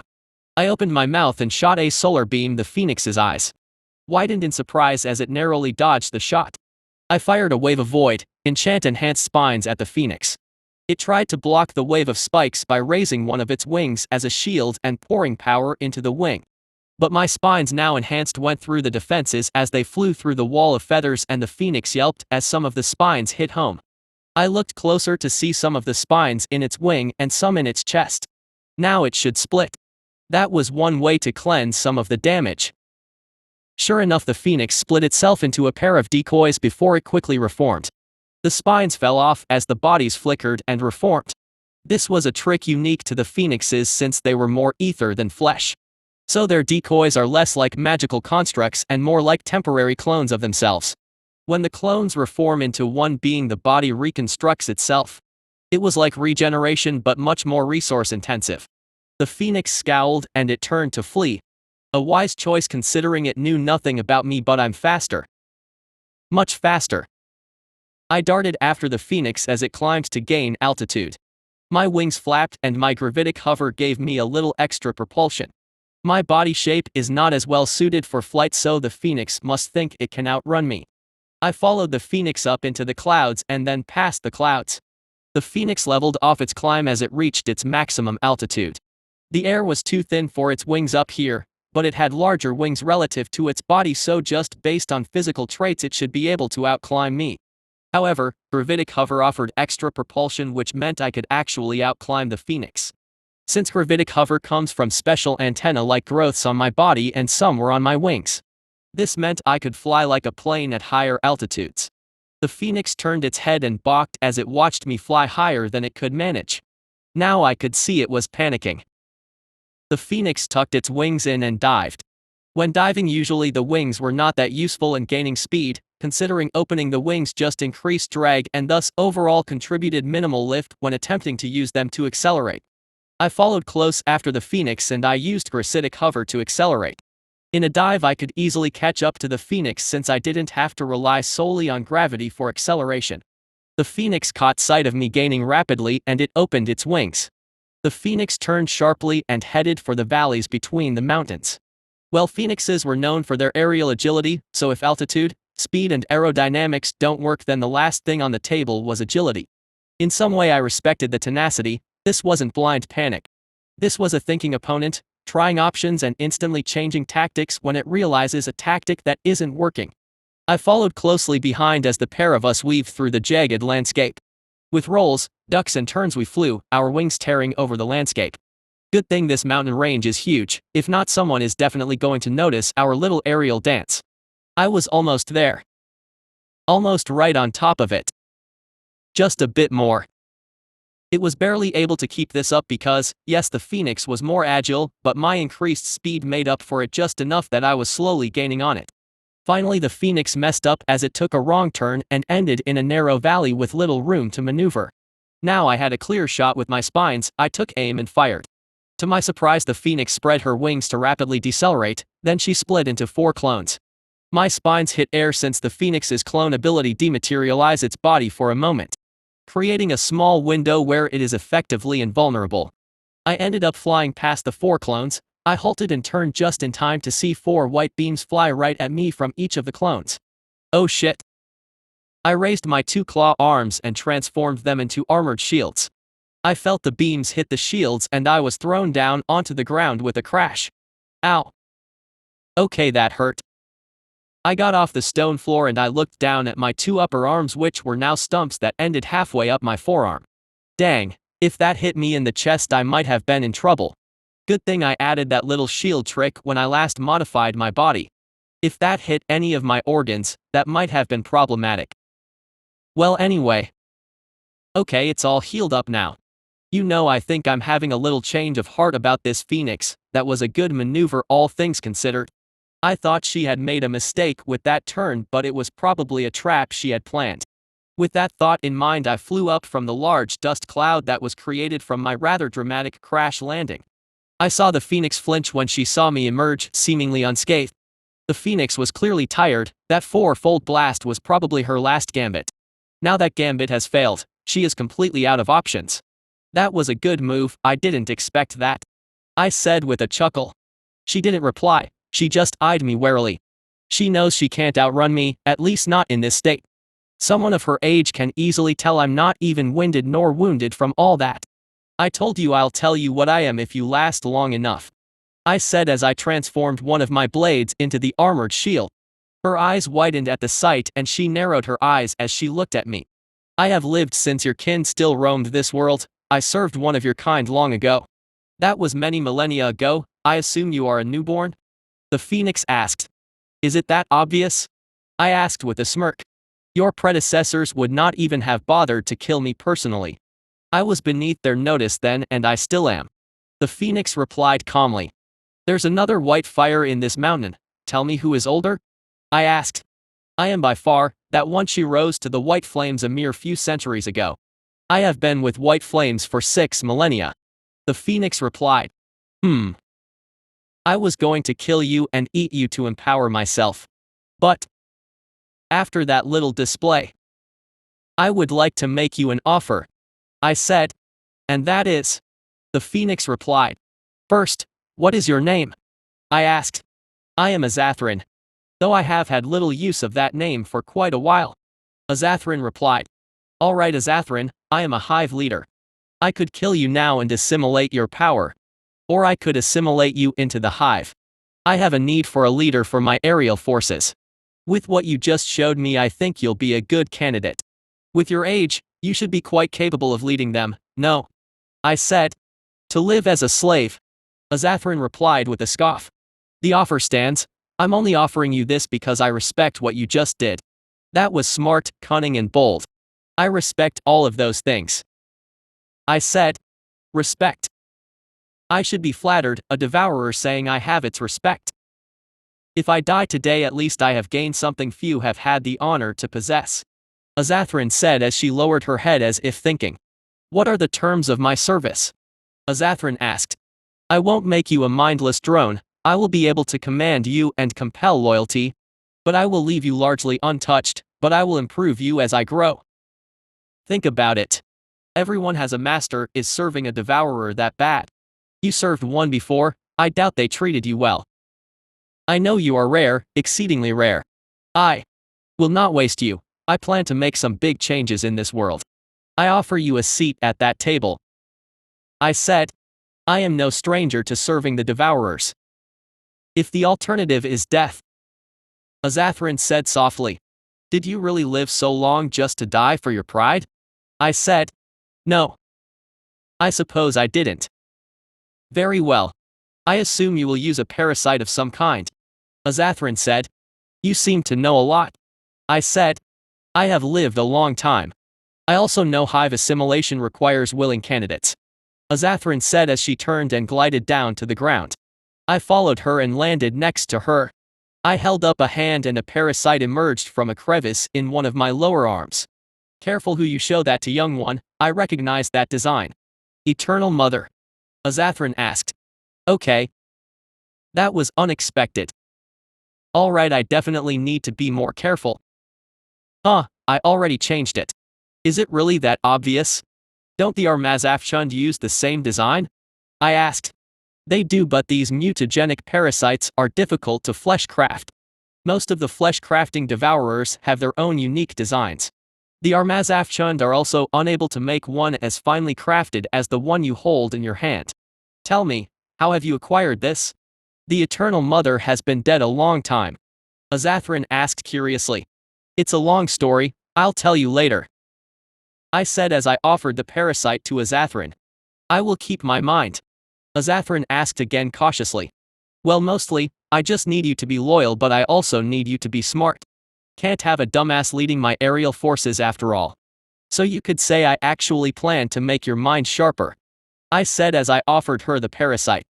Azathoran nervously held out one wing and the parasite crawled onto her wing. Then it opened its strange leech-like maw, with its two mandibles, and it burrowed into the wing. Azathoran gasped as she fell on the stone ground below. I could see the changes already. The parasite will restructure her body and bind her mind to the hive. But not exactly. You see, I have been reading the ancient classics. Actually no, I've just been reading military tactics books published about 50 years ago. Cecilia lent them to me. Sure, humanoid warfare tactics aren't completely transferable. I mean, my hive isn't affected by stuff like morale, individuality, social dynamics, living accommodations, quality of food, supply lines, pay, equipment. I'm not doing a very good job at selling this, am I? Well, anyway, moving on, the main thing I got from it is that I will need officers so that separate sections of my forces can act with some degree of cohesive autonomy. So I guess Azathoran will fill one of those roles. So I need her to be an individual with her own personality and all the other stuff that comes with individuality. Legiona is no exception. Over time she will come into her own as an individual. I just needed to give her some time.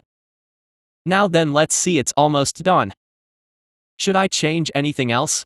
I guess I could give her my gravitic hover adaptations. I gave it to those scouts to ensure they could outclimb anything that would want to take them out. This should give her more mobility. Her ether distribution system has some inefficiencies, probably due to her long life. Nature is random and by extension flawed. Her growth over such a long period of time probably meant those problems accumulated. Lucky for her, I'm here. I can just fix it. And there it is, done. Oh, well, that looks better. Her brain looks better now with the distribution problems gone.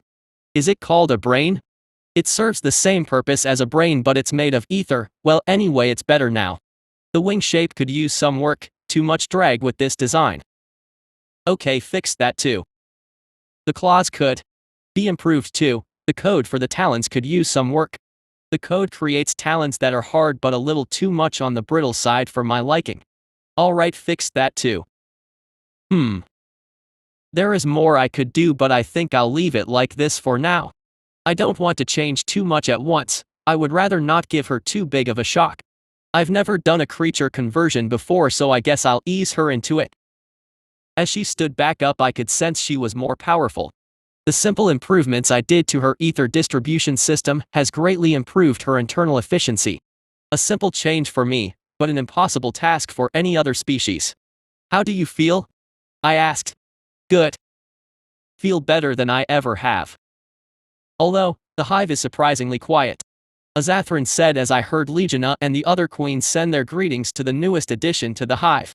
I put you on your own branch. You will only hear those of equal rank or above and those that are directly under your branch. That first voice, that's Legiona, she's the one above you and she only answers to me. You report to her when I'm not around. So you're only 2 rungs down the ladder from myself. I explained. I see. A most generous position. You were truthful. I feel like myself, but better. Azathoran said. Feel less alone? Nice to have a few more things in there with you, huh? I asked wryly. Yes. It is surprisingly comforting. Azathoran replied with a small bow. Now she can no longer live without the hive. I may have forced her into slavery, but that doesn't mean I have to treat her poorly. I intend for those that I bring into the fold to live better than they did before. I will give them power and purpose. Everyone needs a cause after all. I will ascend the worthy and discard the chaff. All can serve in life or in death. So shall we go? I still have to collect your subordinates. Perhaps you can help me persuade them. I said with a smile. As you wish, my king. Chapter 51, Fun with Friends. The white phoenix glared up at the pair of us as Azathrun pinned her to the ground. Azathrun. Why? The white phoenix asked. My reasons are now beyond you. Azathrun said calmly. I licked my lips as I opened my maw. I closed my jaws around her throat and with a sickening crunch her body went limp. Phew. Spicy. I said as I felt the burns in my mouth heal shut. The phoenix's body turned to ash and revealed a large flaming white egg. Now then, time for the fun part. I opened my mouth and began to drain the ether from the egg. There was a lot in here, not nearly as much as the Eternal Mother could give, but it was still the second most I have ever devoured. As I picked up the egg with both hands, I couldn't help but feel my stomach growl. That fight with Azathrun left me quite hungry. I guess having 2 of your hands sheared off is quite expensive to regenerate. Now then. Let's see what tricks I will get from a white fire phoenix. I greedily shoved the large egg into my mouth, shell and all, before biting down. I felt the shell give away and that sweet nectar poured out. Then I felt the heat. Hort. Hort. Hot. I gasped as I flapped my arms in front of my mouth and tried to ignore the burning sensation in my mouth. I guess I should have expected the yolk of a white fire egg to be scalding hot. I drained a bit more of the ether from the yolk and the temperature went down a little more. Okay, that's a lot better. Ah, my tongue. Then as I swallowed, I heard that voice in my head again. Achieved Ignis Phoenix Genome Level 3/5. Solari Ether Feathers acquired. Feathers material strength improved. Feathers aerodynamics improved. Feathers can now be ignited with ether fire to cause greater ether burn too. Surrounding enemies. Solar blades acquired. Augmenting. Solar blades have improved Void enchant. Void ignition enchant acquired. Enchantment now has greater resistance penetration and causes void cursed wounds. Solar Nova acquired. Greater ether decoy acquired. Void cursed wounds. Yo mystery voice elaborate. Void enchant conveys resistance penetration. Void ignition enchant improves resistance penetration. Void cursed wounds convey the following effects. Anti-life 3. Void cauterize. Void corrosion. Anti-life 3 reduces the effectiveness of healing and regeneration on afflicted target by 30%. Anti-life 3 can be cleansed and resisted. Void cauterize reduces the effectiveness of healing and regeneration in inflicted wound by 50%. Void cauterize can be cleansed and resisted. Void corrosion corrodes resistance at the wound site. Void cauterize can be cleansed and regenerated. Note: Void ignition enchant disables the use of pathogens and venoms. If such tactics are desired, it is recommended that void enchant be used instead. OHHHHH. Noise. Now I have a more reliable anti-heal option. Now I don't have to genocide an entire village or town to get a pathogen. My best guess is that the Solar Blade is that move that Azathrun used to magically strengthen her wings to parry my strikes. Also, from what I can tell, the Solar Nova was that explosion trick that Azathrun used. Nice. So if I get jumped, I can just blow up whoever is close to me. Then I heard the voice again. Core evolution achieved stage 7. Memory assimilation improved. Greater memory assimilation now available. Greater regeneration improved. Tenacity of the Undying now available. Tenacity of the Undying improves regeneration speed and anti-heal resistance. Hunger of the Undying now available. Attacks with Kaiser Blades now drain ether from the target. Greater bone spines improved. Augmenting. Kaiser Spines now available. Oh. I guess the voice wasn't done. I guess I cut him off. Wait a minute. Why did I get a core evolution already? Isn't this too soon? The next stage was just 4% away. The current remaining ether required for the next stage is 62%. Ah, so the Eternal Mother's gifts were enough to bring me close to the next stage, and this phoenix just gave the remaining 4%. But I gotta say, these phoenixes are pretty good. It gave me like 40% of a core evolution. Wait, no, these phoenixes are ancient and I need 2 more for the next core evolution. God, this body is high maintenance. Or is everything else just trash? Probably a bit of both. But honestly, I think I've depleted most of the stuff I can get from this region. The only remaining things of interest are the phoenixes, but for now they are much more useful as subordinates. I've actually outgrown this region in terms of power thanks to the Eternal Mother. For now my priority in terms of self-improvement will be to collect the various essence codes from the different species. In terms of power they offer me little unless they are exceptional individuals within the species, like these white fire phoenixes. I may have to start to consider unconventional methods of power gain. The Eternal Mother was nearly killed because of a spell cast with a shit ton of ether crystals. The dwarves have a lot of ether crystals. I can eat ether crystals. Okay, but if I mess this up, news of me will spread, and now technically I'm attached to a Verlin. I need to wrap up this war with Tralis ASAP. Gotta get my hands on more prisoners, then I could grow my army and spread my territory. Once I annex the dwarves I can gain access to their ether crystal stores. My hive could use them too, more power to fuel its growth. Speaking of my hive, I sense one of my queens nearby. Nafas. She's here, most likely nabbing some trolls for their biomass and ether. Maybe I'll check in on her, might as well since I'm nearby. As I flew towards her I eventually saw her in the middle of a rather large troll village. My hive was currently fighting the trolls. This village was quite large as compared to the others I have seen. I could see the trolls panicking as my hive emerged from the ground around them. I looked over to see what looked to be a softer patch of ground giving way under a troll mother who was running with a child in her arms. I could hear her screams and the child's cries amongst the snarling and howls from the hive soldiers that were no doubt waiting for them at the bottom of the pit. I looked at a particular group that the hive seemed to be having a little trouble with. It was a ring of about 8 warriors, one of them looked to be the chief judging his fancy hat. They were protecting a small group of women and children. What was that saying? Beware the cornered dog? Something like that? Well, no sense wasting precious resources since I'm here. Then again, when my hive dies the rest just drag them back to the nest and reuses some of the material and ether. It's not a perfect conversion, but from what I can tell it at least recovers about 70 to 80% of the materials. So my hive is highly resistant to attrition as long as they can take ground and recover the dead later. If they manage to kill the enemy often they actually profit from the fight. Still waste not. I landed next to Nafas followed by Azathrin. I looked over at the trolls and saw them blanch pale at the sight of me and a white fire phoenix. Bad day huh? My king. Nafas said with a bow. Rise, collecting more materials. I asked nonchalantly as I turned my gaze to the group of shivering trolls. Yes my king, you must be Azathrin. Welcome to the hive. Nafas greeted and Azathrin responded with a small nod.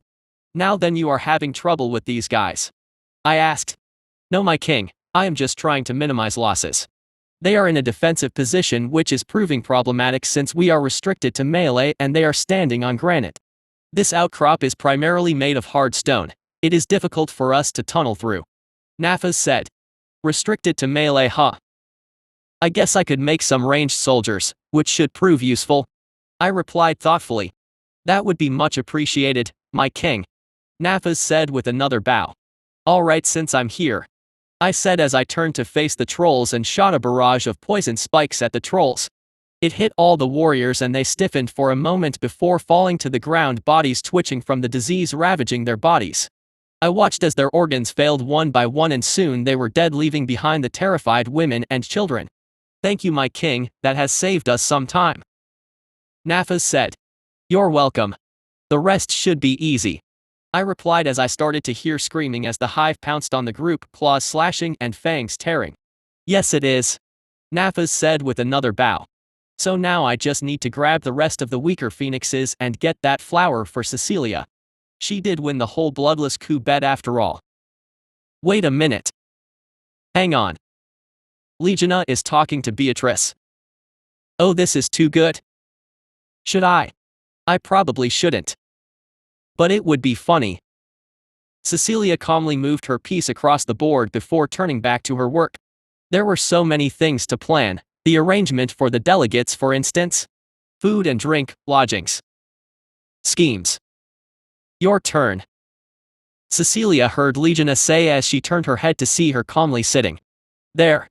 She was working too even if she looked like she was just sitting there. Cecilia knows the members of her dear friend's hive were receiving constant instruction from Legiona on what to do. They were remarkably good workers, working until they were tired and then going to rest. Once they were done resting, They ate and went right back to work.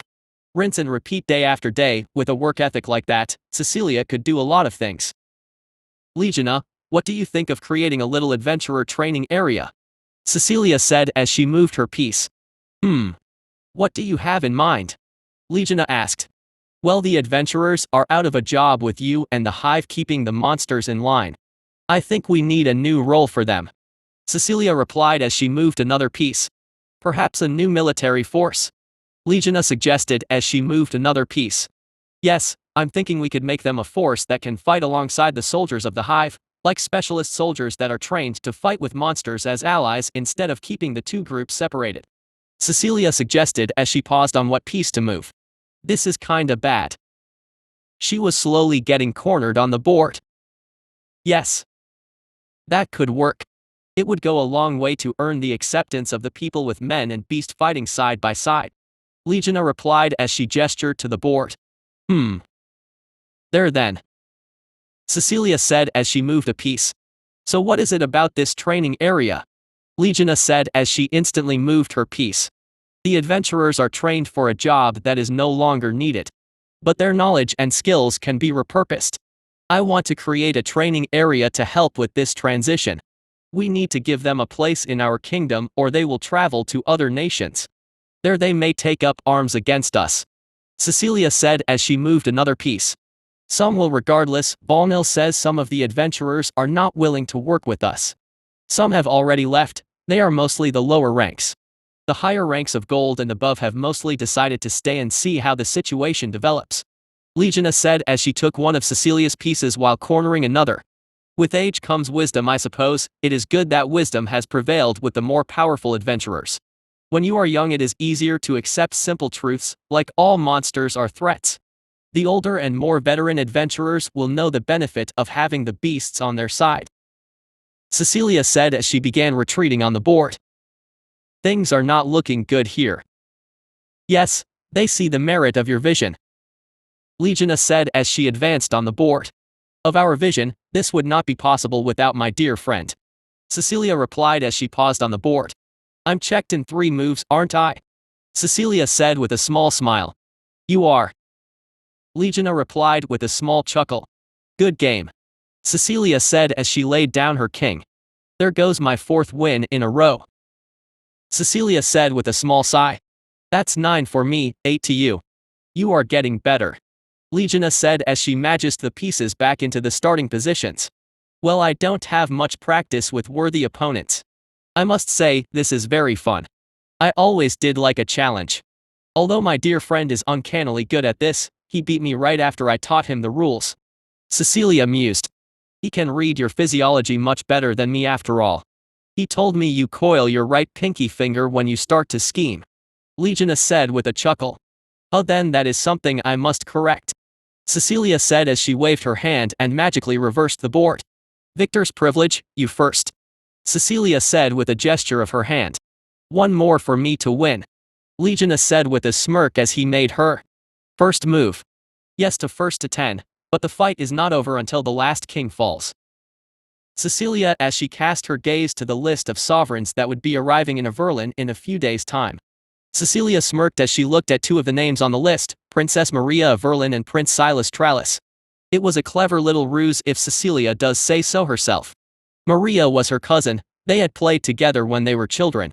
In truth, Cecilia wanted to save her from the clutches of that vile man. Cecilia herself despised laying with men, she much more preferred the fairer sex. She was repulsed by the idea of having the vile white gunk inside her or on her or even in her immediate vicinity for that matter. She dreads the day she would have to sire an heir. Sticky, foul-smelling, staining the sheets. Vile all around. So for her cousin to be used as a toy was in her opinion a vile insult to her house. Maria was her blood and some bandit prince has no right to even look at her the wrong way, she would execute men for less. But reality is often disappointing, so she had to come up with a plan. Thus she sent an invite to Maria under the guise of family ties, but she didn't invite the Prince of Tralis. Cecilia knew about the alliance between Averlin and Tralis, thus this invite could be seen as vaguely insulting. After all, you do not invite the dog without the master. All of this was just a provocation. Cecilia wanted Tralis to turn its gaze south, she wanted them to start the war. A war of self-defense is after all a lot easier to justify to heaven. She needed to make her friend look like this reckless beast that is more content to mind his own business. If she could secure the territory of both ancient Elysia and western Valeria, she and her dear friend can scour the lands to seek materials to strengthen him. Both Elysian and Valerian vaults should give some much-needed boosts. In addition, she can look to pass the Valerian Strait to eastern Valeria and further east to the Muguman jungle, which was teeming with strange and exotic monsters. Or she could look west to the successor kingdoms of the Zariman Impri. No, the successor empires, as they like to call themselves, as they cling to old glories. Ha ha ha. An empire without an empire, now that's a joke. At least the old draconian vaults buried in the sand will be a lot easier to find with her dear friend's Hive. Only problem with looking west was that she would then share a border with the Ostaians and the vampire courts. She didn't want to deal with them just yet. Then again, a border with Muguma will bring its own sets of problems, especially if she wants to exploit the rare and precious resources on the edges of that great jungle. Which she will obviously. Those resources were so valuable that Western Valeria almost became independent all those millennia ago. Funny how wealth can make one abandon their own kin. When the West fell, the East watched. Short-sighted fools, the East fell soon after the West. So you wish for the adventurers to train with us? Legiona asked. Yes, our funding for the Adventurers Guild can be repurposed to fund this endeavor. I am also thinking of merging this new organization with the Bestiarians. I feel they would synergize well. Cecilia replied.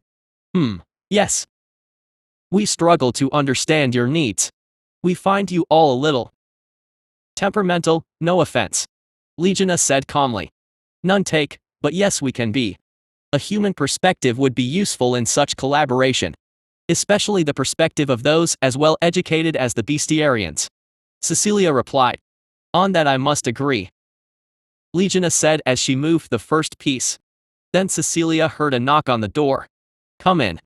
Cecilia said, and the door opened to reveal Beatrice standing there awkwardly. Is the great beast of the Elysian woods in? Beatrice asked tentatively. My king is on another task. He will return in a few days. Legiona replied. Oh. Am I interrupting something? Beatrice asked as she looked at Cecilia. No, not at all. I am just here because I enjoy the company. The royal study is a little cramped and empty, Cecilia said. In truth, she has gotten so used to living with her friend that doing work alone in the study is disconcerting. This large place reminds her of that ancient structure in the Elysian woods. She had half a mind to install a bath in here to mimic that place. She was growing quite attached to her friend, and it looks like he is quite attached too, considering he told Legiona to ensure her safety and keep her company. Ah, I see. I was going to ask him about some things with regards to the feather. Beatrice asked. How is that going, Miss Beatrice? Legiona asked as she tilted her head slightly, trying to mimic human mannerisms. Having some trouble. I've been at it for 2 days straight, but with no luck. Beatrice said with a sigh as she walked deeper into the room, followed by Aaron. Your dedication is appreciated, Miss Beatrice, but please watch your health. Perhaps you and your assistant could go for a meal out in the city. Get some fresh air and all that. Cecilia said helpfully as she looked at that poor Aaron boy. It was obvious he liked Miss Beatrice, so maybe this would help a little. Guess that constitutes her good deed for the day. Oh. Okay. What do you want to eat, Aaron? Beatrice asked. Aaron for his part seemed taken aback by the speed in which she accepted. I know this place, they make a good steak. Aaron replied as he tore into his memories, trying to find the perfect place. This was his chance. Some place with good wine and music would be good too. Here, enjoy yourselves. Cecilia said as she took out about a dozen gold coins and handed it to Beatrice. In thanks for your diligence. Cecilia said with a small smile as Beatrice took the coins with a bow. Legiona muttered as she looked up at the ceiling for a moment. What's wrong, Legiona? Cecilia asked. No, my king has a recommendation. Legiona replied. For a place to eat? Cecilia asked in surprise. Yes. I don't really understand the recommendation, but he says to go to a diner called. Legiona began. The Just Friends Diner. I don't understand. Legina said quizzically. Huh? There's a place like that? Beatrice asked as well in confusion. Cecilia for her part had to bite back her laugh and resist the urge to pinch the bridge of her nose. As for poor little Aaron, he looked like he was on the verge of tears, most probably tears of frustration, Cecilia noted, judging by his expression. Legina on the other hand could only listen in confusion as her master laughed hysterically into the hive mind. Ah ha ha. Ah. Shit's hilarious. So worth it. Chapter 52, The Grand Game. Cecilia calmly walked into the reception room. She was wearing a particularly alluring dress. Her dress was striking crimson red with gold accents and shoals of black sheer silk. This dress was a statement. Red, black and gold were the colors of the Elysian Empire. Ever since the Great Fall, these colors were never worn by a royal. At least by those that lived for long. To wear these colors was to signify the wearer's intention to mark themselves as heirs to ancient Elysia. Cecilia took it a step further and even had the dress made in the style that was popular during the time of ancient Elysia. The dress had a tight form-fitting cutting with flowing translucent sleeves made of sheer black silk. This sheer black fabric went up to her shoulders and her neck, meaning her shoulders and arms were completely visible. Not only that, the sheer fabric extended downwards towards her collarbone and ended just at the top of her chest, showing off her ample bosom. The skirt of the dress was also rather short, ending only halfway down the thigh. This was compensated by narrow sheets of silk that extended down from the waist to form a wavy curtain of black silk that partially hid her legs. Cecilia also wore matching black silk stockings. More commonly, the ladies wore pantyhose, not the far more revealing stockings. Cecilia intentionally designed this outfit so that the skirt would end just above the stocking, revealing a small strip of her pale skin. The great game is played on many fronts: words, mannerisms, bearing, fashion, even one's state of grooming. The current style of court dresses are more conservative, with much less skin showing. Even back then in ancient Elysia, few would wear this style of dress. It wasn't that this type of dress was frowned upon due to its revealing nature. It was that few women could wear this dress and look good. You had to have exceptional beauty to fit well into this tight-fitted, flowing dress. To wear this type of dress when your beauty cannot match its demands would invite mockery. But if one had the means to match this dress, both in body and bearing, one could be the flower of any gathering, the crown jewel of the noble ladies. A maiden who wore this dress would have the eyes of every man in the room, be coveted by many houses, and give her own house much power on the bargaining table. In ancient Elysia, a woman's beauty and sexuality were things to be celebrated. This dress showed confidence through its revealing nature and the wealth through the artistry of its construction. Elysia was once the heart of high fashion: hats adorned with phoenix feathers, dresses of the finest silks sourced from Ugama, and jewelry crafted by master artisans. It was once a place of glory and splendor. As Cecilia walked in, she saw the other delegates and sovereigns look at her in shock. The other ladies from the other nations narrowed their eyes slightly in jealousy. The men on the other hand lingered their gazes a moment too long. The meeting was to begin in an hour. Now was the time for socializing and introductions. Immediately an aging king walked towards Cecilia with his son in tow. "You must be Queen Cecilia," the king said with a small bow, and Cecilia gave him a graceful smile as she returned his bow with curtsy. Her poise and posture, perfect and without flaw. Cecilia saw his son was slightly struck dumb by her, and she gave him a small smile that snapped him back to his senses. "I am your grace, and you are?" Cecilia asked politely. "I am King Leon Arun. This is my son Lionel Arun," King Leon said as he gestured to his son, who gave Cecilia a stiff bow. "A pleasure, your grace," Cecilia replied with a nod. Cecilia moved through the crowd greeting the other great men and women of the region, making small talk, observing their mannerisms. She noted the king of Marina seemed a little hostile, not surprising considering Averlin historically had the most issues with Marina. Their last war was with Marina after all. Arun seemed eager to maintain good relations with her and Averlin. Perhaps they wanted an ally in the coming sea change. Cathay, Arun and Marina have historically been rivals vying for power in the region. Cathay seemed eager as well. It would be bad if Arun found an ally in Averlin after all. News of Averlin's alliance with the great beast of the Elysian woods has spread by now. Averlin now had the power to tip the scales of any conflict in the region. Cecilia got funny looks from the rest of the sovereigns when she received warm and friendly greetings from the Archmagus of Island. Istland was usually a reclusive nation. As a state run by mages, they were quite isolationist as they did not want to share their knowledge and expertise. Cecilia knew her head mage Georgia Mercy was an old friend of the Archmagus. What's more, Cecilia, being a talented mage herself, would no doubt find favor from the Archmagus. As for the other reclusive member of Elysia, it would be the Wardens of Warden's Vigil, the only delegates wearing armor and carrying weapons. More commonly known as the Wardens of the West, historically they guarded the Elysian Sea from Ostaians and Zariman Lizarkan, although it was mostly from the Ostaian raiders. The Zariman Lizarkan hated the sea, so they usually had little interaction with the Elysian states.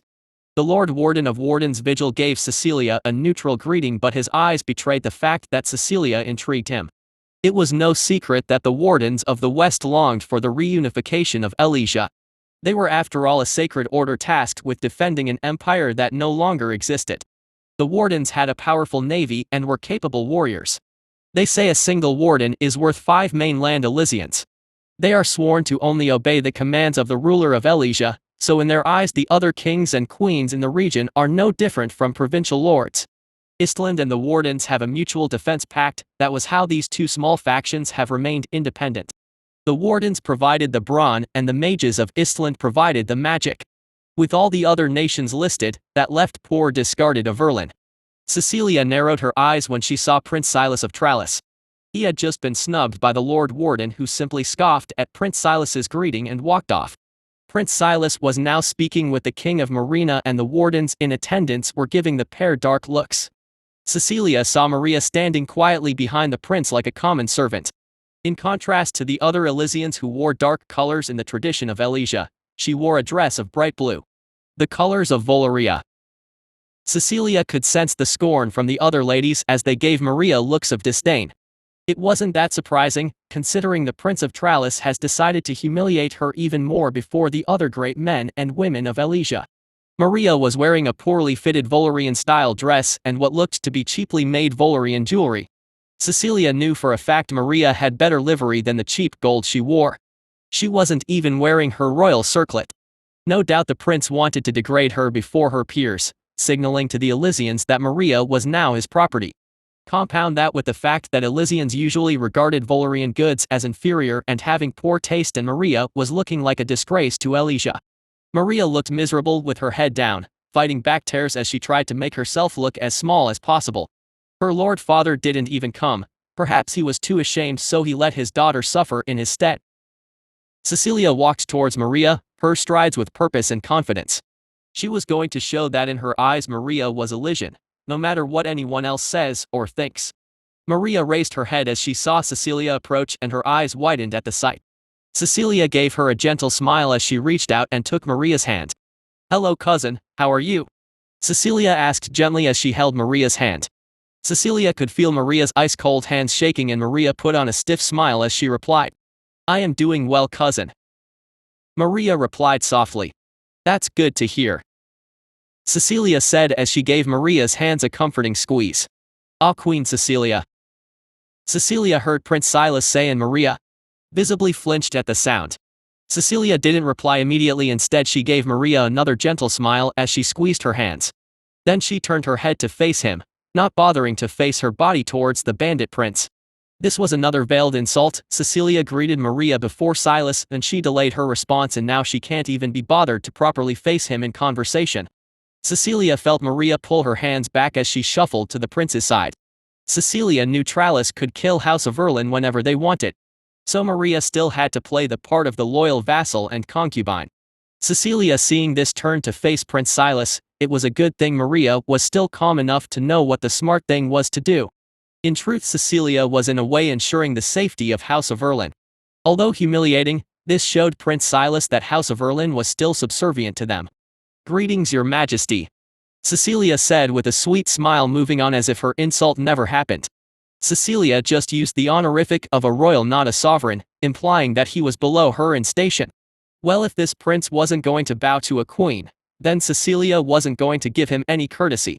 Cecilia could see the prince was annoyed. He had after all just been snubbed by a nation as small as Averlin. "You are a pretty one, aren't you?" Prince Silas asked with a twisted smirk. "Why, thank you, Your Majesty," Cecilia replied with a smirk. "You sound pretty nice too. I wonder what sounds you will make in my bed. Prince Silas said.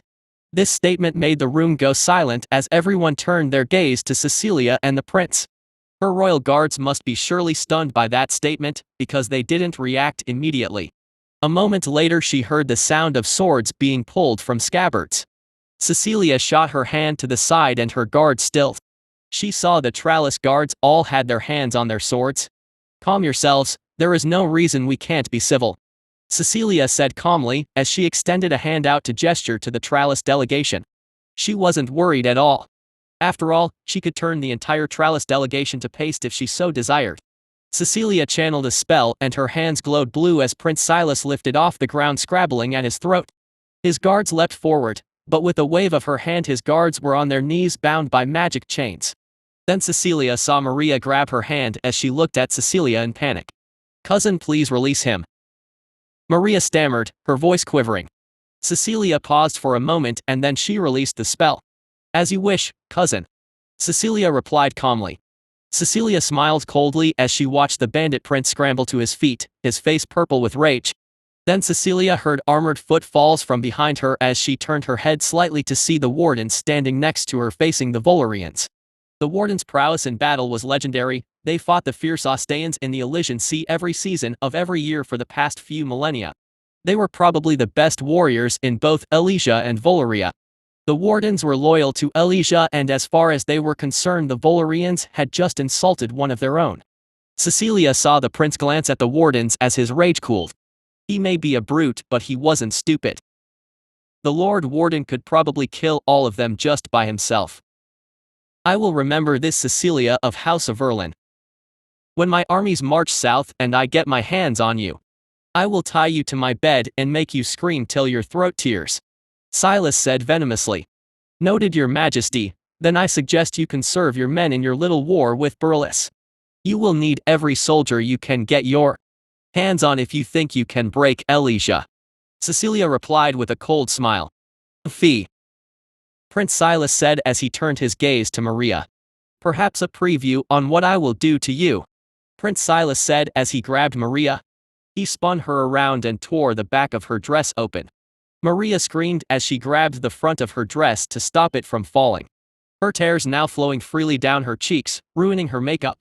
Cecilia's gaze turned to ice as he watched the bandit prince spin Maria around to reveal her bare back. Cecilia saw bite marks all along her back. At the sight of this the Lord Warden drew his sword with a growl and the Volarian guards all rushed forward to shield their prince. I could carve through the six of you like I am carving a cake. The Lord Warden growled at the guards as he stepped forward, sword drawn.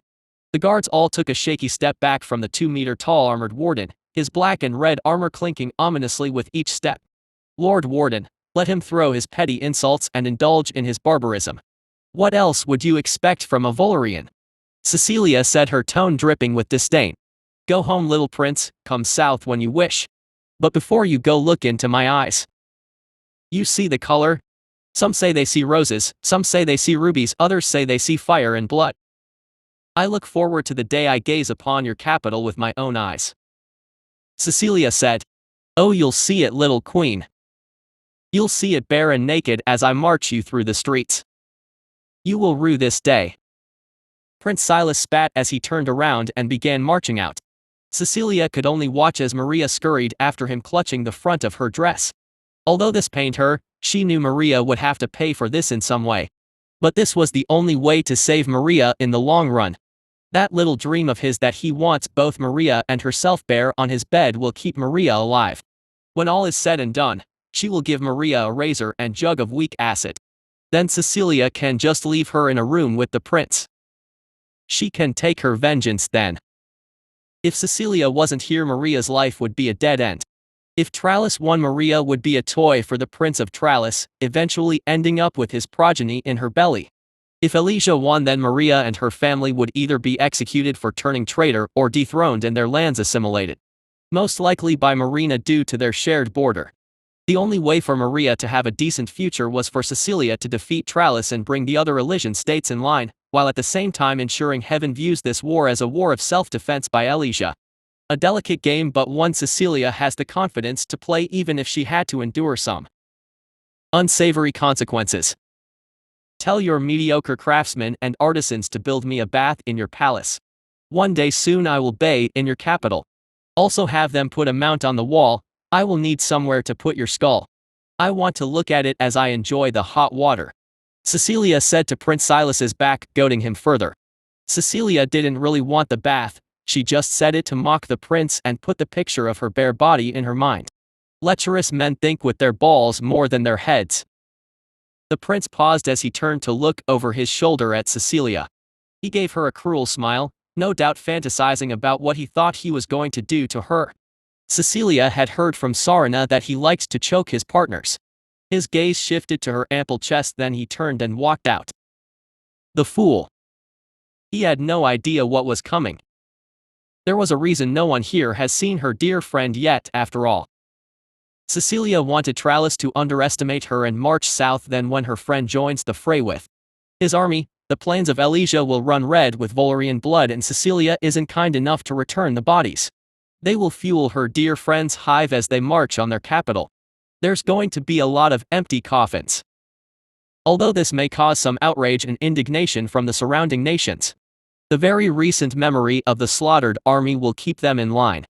The war with Tralis will cement her and her dear friend's rule in the region. Nothing like a little fear to keep the sheep in line. Have you gone mad, girl? The king of Marina, King Edric Marina, said.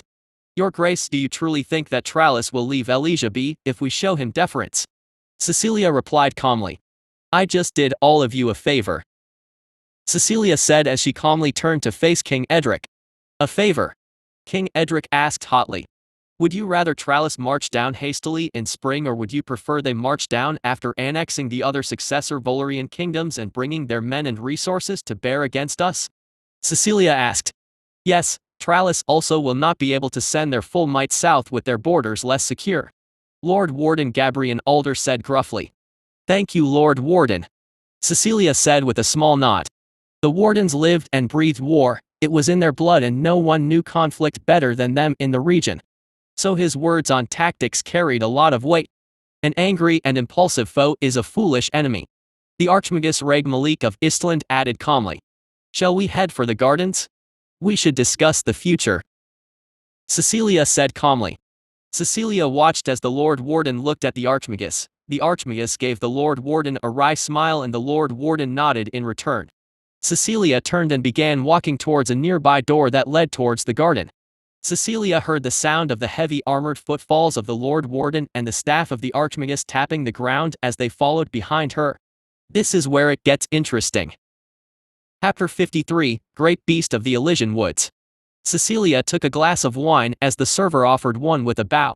She took a sip as she watched the Lord Warden and Archmagus each take a glass. In truth, though these two groups were small, they still held significant sway in the region. If either Istland or the Wardens threw their lot in with a particular side, they were more than capable of turning the tide. After all, if such small nations have survived until now, it was a testament to their power. Although technically the Wardens aren't a nation, they are just an autonomous group. You are bold, Your Grace. Lord Warden said. One must be bold if one aspires to protect that which one loves. Cecilia replied calmly as she sipped the wine. Cecilia had cracked open a cask of Devonian Red, an expensive vintage imported from the Far East. And how does one protect that which one loves? Archmagus asked as he swirled his wine. With power, of course. A farmer with no blade nor training cannot defend his family from bandits, and a farmer stands no chance against a phoenix. An adventurer, on the other hand, is a different story. This is the way of the world. The strong take the spoils, and everyone else falls at their shoes. Cecilia replied calmly. Indeed, this world obeys the rule of the strong. One can only be felled by an equal or superior. The Lord Warden said. But can't the strong be felled by lesser creatures through trickery? The Archmagus added as he raised an eyebrow with a wry smile on his face. Strength comes in many forms. The mind, for instance, is a powerful source of strength. Cunning, wisdom, and guile is as powerful as any blade. Wouldn't you agree, Archmagus? Cecilia asked with a smile. I would agree, Your Grace. Of course. You must know this, seeing as we are speaking one mage to another. The Archmagus replied as he raised his glass towards Cecilia. Cecilia clinked her glass with his and gave him a graceful smile. Yes, power comes in many forms. Such power can come from some unexpected places or perhaps allies. The Lord Warden said as he gave Cecilia a look. I am sure word has spread of my dear friend. He changes the game significantly for both Elysia and Valeria. Cecilia said with a small smile. Yet we have not seen any sign of the great beast of the Elysian woods. I have heard of whispers of the beast's children roaming the streets and the countryside, prepping fields, building structures and towing wagons. Alas, as I journeyed in your lands, I have not seen neither hide nor tail of the beasts. The Archmagus said. One should play their cards carefully, the game is no fun when all hands are bare to see no. Cecilia replied. Or perhaps you just didn't want a particular person to see your hand? It is unwise to show your strength to an impending foe. The Lord Warden said. Perhaps. Cecilia replied with a smile as she took another sip of wine. So what are we, your grace? Friend? Or foe? The Archmagus asked. Cecilia smiled at those words. All of these talks were just the grand game's equivalent to the warfare strategy of sending scouts to probe enemy defenses. Asking questions you already know the answers to just to see how the other responds. Reveal a card or two and gauge the reaction. Will it be a shock? Or perhaps just a knowing smile? My good Archmagus, we have just met. I only remember seeing your predecessor when I was a girl. Although your old compatriot Georgia Mercy has told me many things about you. Cecilia replied with a small laugh. Nothing too scandalous, I hope? The Archmagus said with a smile of his own. The things said are all very flattering, I assure you. I was actually wondering if you could give me some pointers. Cecilia said as she waved her hand as her hand glowed and she conjured a rose out ice. The Archmagus muttered as he stretched his hand out and adjusted Cecilia's wrist slightly. Your wrist is stiff, don't put too much tension there, it restricts the flow of ether. The Archmagus said. I see, it is a bad habit, I will admit. Cecilia said with a chuckle as the rose vanished. I assume Georgia is talking to you about posture? The Archmagus asked with a wry smile. Yes, I admit this is a point of frustration for her as a teacher. Cecilia said with a small chuckle. Georgia was always a traditionalist. But in truth, even if your form is slightly off, as long as your ether flows well, there is little issue. Can you show me your stance again? The Archmagus asked and Cecilia held out her hand again. Cecilia watched as the Archmagus pulled her hand outwards a little as he raised her elbow. There, traditionalists like to keep the arms close to the body because it protects the limbs. But in truth, I feel if an assailant gets right on top of you as a mage, you are in deep trouble regardless. So if you extend your arm more and relax your upper arm. The Archmagus said as he placed a hand on her upper arm. Cecilia relaxed her bicep and she found her ether flowing more smoothly when she poured power into her hands. Ah. That is a lot easier. Cecilia said with a smile. Remember this, your grace, the old traditions are meant to teach the newer entrants of the arcane arts. But if you wish to be exceptional, you must not be constrained what pre-established rules and old ways, you must walk in no one's shadow. The Archmagus said as he conjured a rose bud in his hand out of ice. Watched as the rose bud slowly bloomed and grew in his hand. Cecilia knew her own magic, although powerful, lacked precision. Her dear friend was even better than her in terms of precision. She could see it in how he moves objects across the room. Then again, flesh crafting was a kind of magic that required extreme levels of precision. Cecilia tried it herself and she found herself without the fine control needed. But honestly, Cecilia felt it was just something to do with the firstborn. Some races were more talented than others at magic and the firstborn were the most talented at, well, everything. Walk in no one's shadow, do not be bound by the old rules. Tell me, Archmagus, are you tired of the old rules? Cecilia asked nonchalantly. Very much so, stasis is death. I think we have been static for too long, don't you think? The Archmagus replied. I couldn't agree more. Cecilia said as she cracked a wide smile as she drank a sip of wine. Alliances are hard to come by, trust even more so, especially in this grand game. Every gathering is filled with wicked eyes and wicked hearts. But I hope we can come to an agreement that would be mutually beneficial to all of us. Cecilia said as she began moving to the heart of the issue. Yes, I hope so too. As for the future, I hope we are of one mind on this. The Archmagus replied. Are we, Archmagus? Cecilia asked as she raised a brow. I think perhaps we might be. The Archmagus replied with a small smile. It looks like Istland and the Wardens were open to reunification under Averlin. Istland just wants to continue doing their own thing, and if the new ruler of Elysia is mage, they are more likely to get better treatment and allowances. As for the Wardens, they just wanted a reunified Elysia, and if Cecilia proves she can provide a strong rule, they will have no qualms with it. Once he gets a look at her dear friend, he'll sign right up. Working with monsters is an Elysian staple after all. Even if that tradition has eroded somewhat. I should speak with the other rulers. I look forward to the coming meeting, Cecilia said with a respectful nod. As do we, Your Grace, the Lord Warden said with a small bow. Now that bow is definitely a good sign. Cecilia headed over to a gathering of the sovereigns of Cathay, Arun and Marina. Cecilia had heard the report from Sarana. Marina had rolled poorly on the dice of leadership. The current king was a rather plump man with blonde hair, dark brown eyes, and is a hot-headed fool squandering his father's past glory. Although his son showed more promise, House Marina may not have the luxury to await a new king, seeing as King Edric is only in his late 30s and his son is barely a man at 16. She has heard a rather scandalous tale that he married a 16-year-old girl when he was 18. Apparently the pair were smitten in their youth and he had accidentally put a child in her belly. So they were wed much earlier than usual.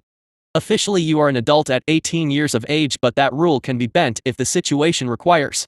Cecilia has heard in the Valley of Plenty, the girls get married off when they are as young as 14. As for Cathay, they are doing better with Queen Yadharia, who although of average talent in the matters of war, was very capable in geopolitics and statecraft. One of her defining traits is that she understands her limitations very well. She was a woman with dark red hair that looked almost purple. She was in her late 40s and Cecilia heard she was once quite beautiful, perhaps the most beautiful in the region.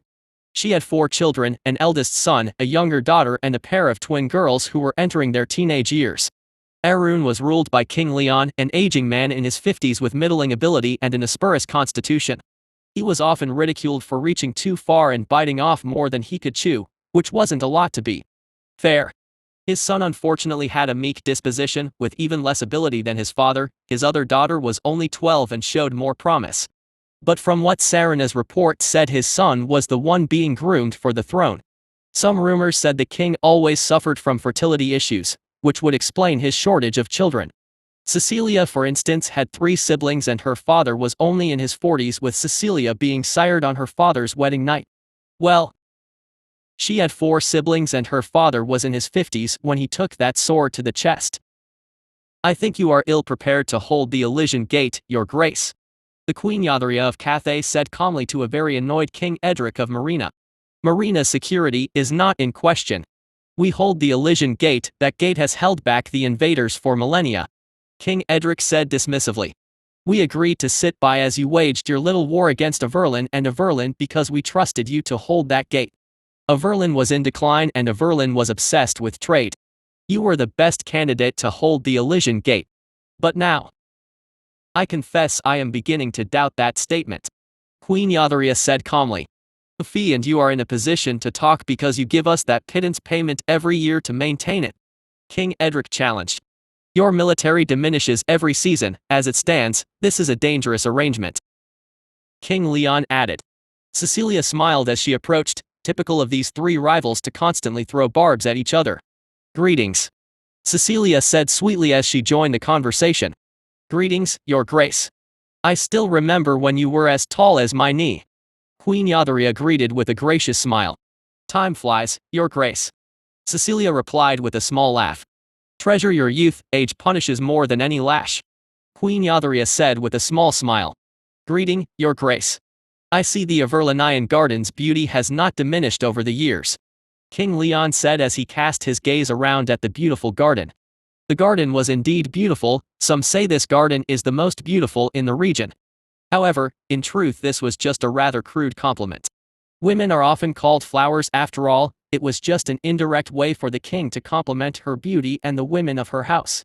It was true to an extent. House Averlin and Averlin often produced beautiful maidens. With their striking red hair, ruby red eyes and a porcelain-like complexion, beautiful maidens were quite common in the sister houses. Which is fitting considering Averlin and Averlin were founded by a pair of beautiful twin sisters. We do take very good care of the flowers here, Your Grace. A beautiful flower is a source of pride for any garden, wouldn't you agree? Cecilia replied with a smile as she shifted her gaze to Queen Yadharia, implying Cecilia thought she was beautiful. In truth, she was still quite beautiful, which was rather impressive given her age. She has aged from a maiden to a proud matron. Older men would still find her desirable, that was for sure. Indeed, Your Grace. Queen Yadharia replied with a small laugh as she brought a hand to her mouth. I overheard your conversation. In truth, I am also concerned about the state of the Elysian Gate, Cecilia said airily. At those words, King Edric's face curled into a snarl. Cecilia knew from the start this conversation was going to be less civil.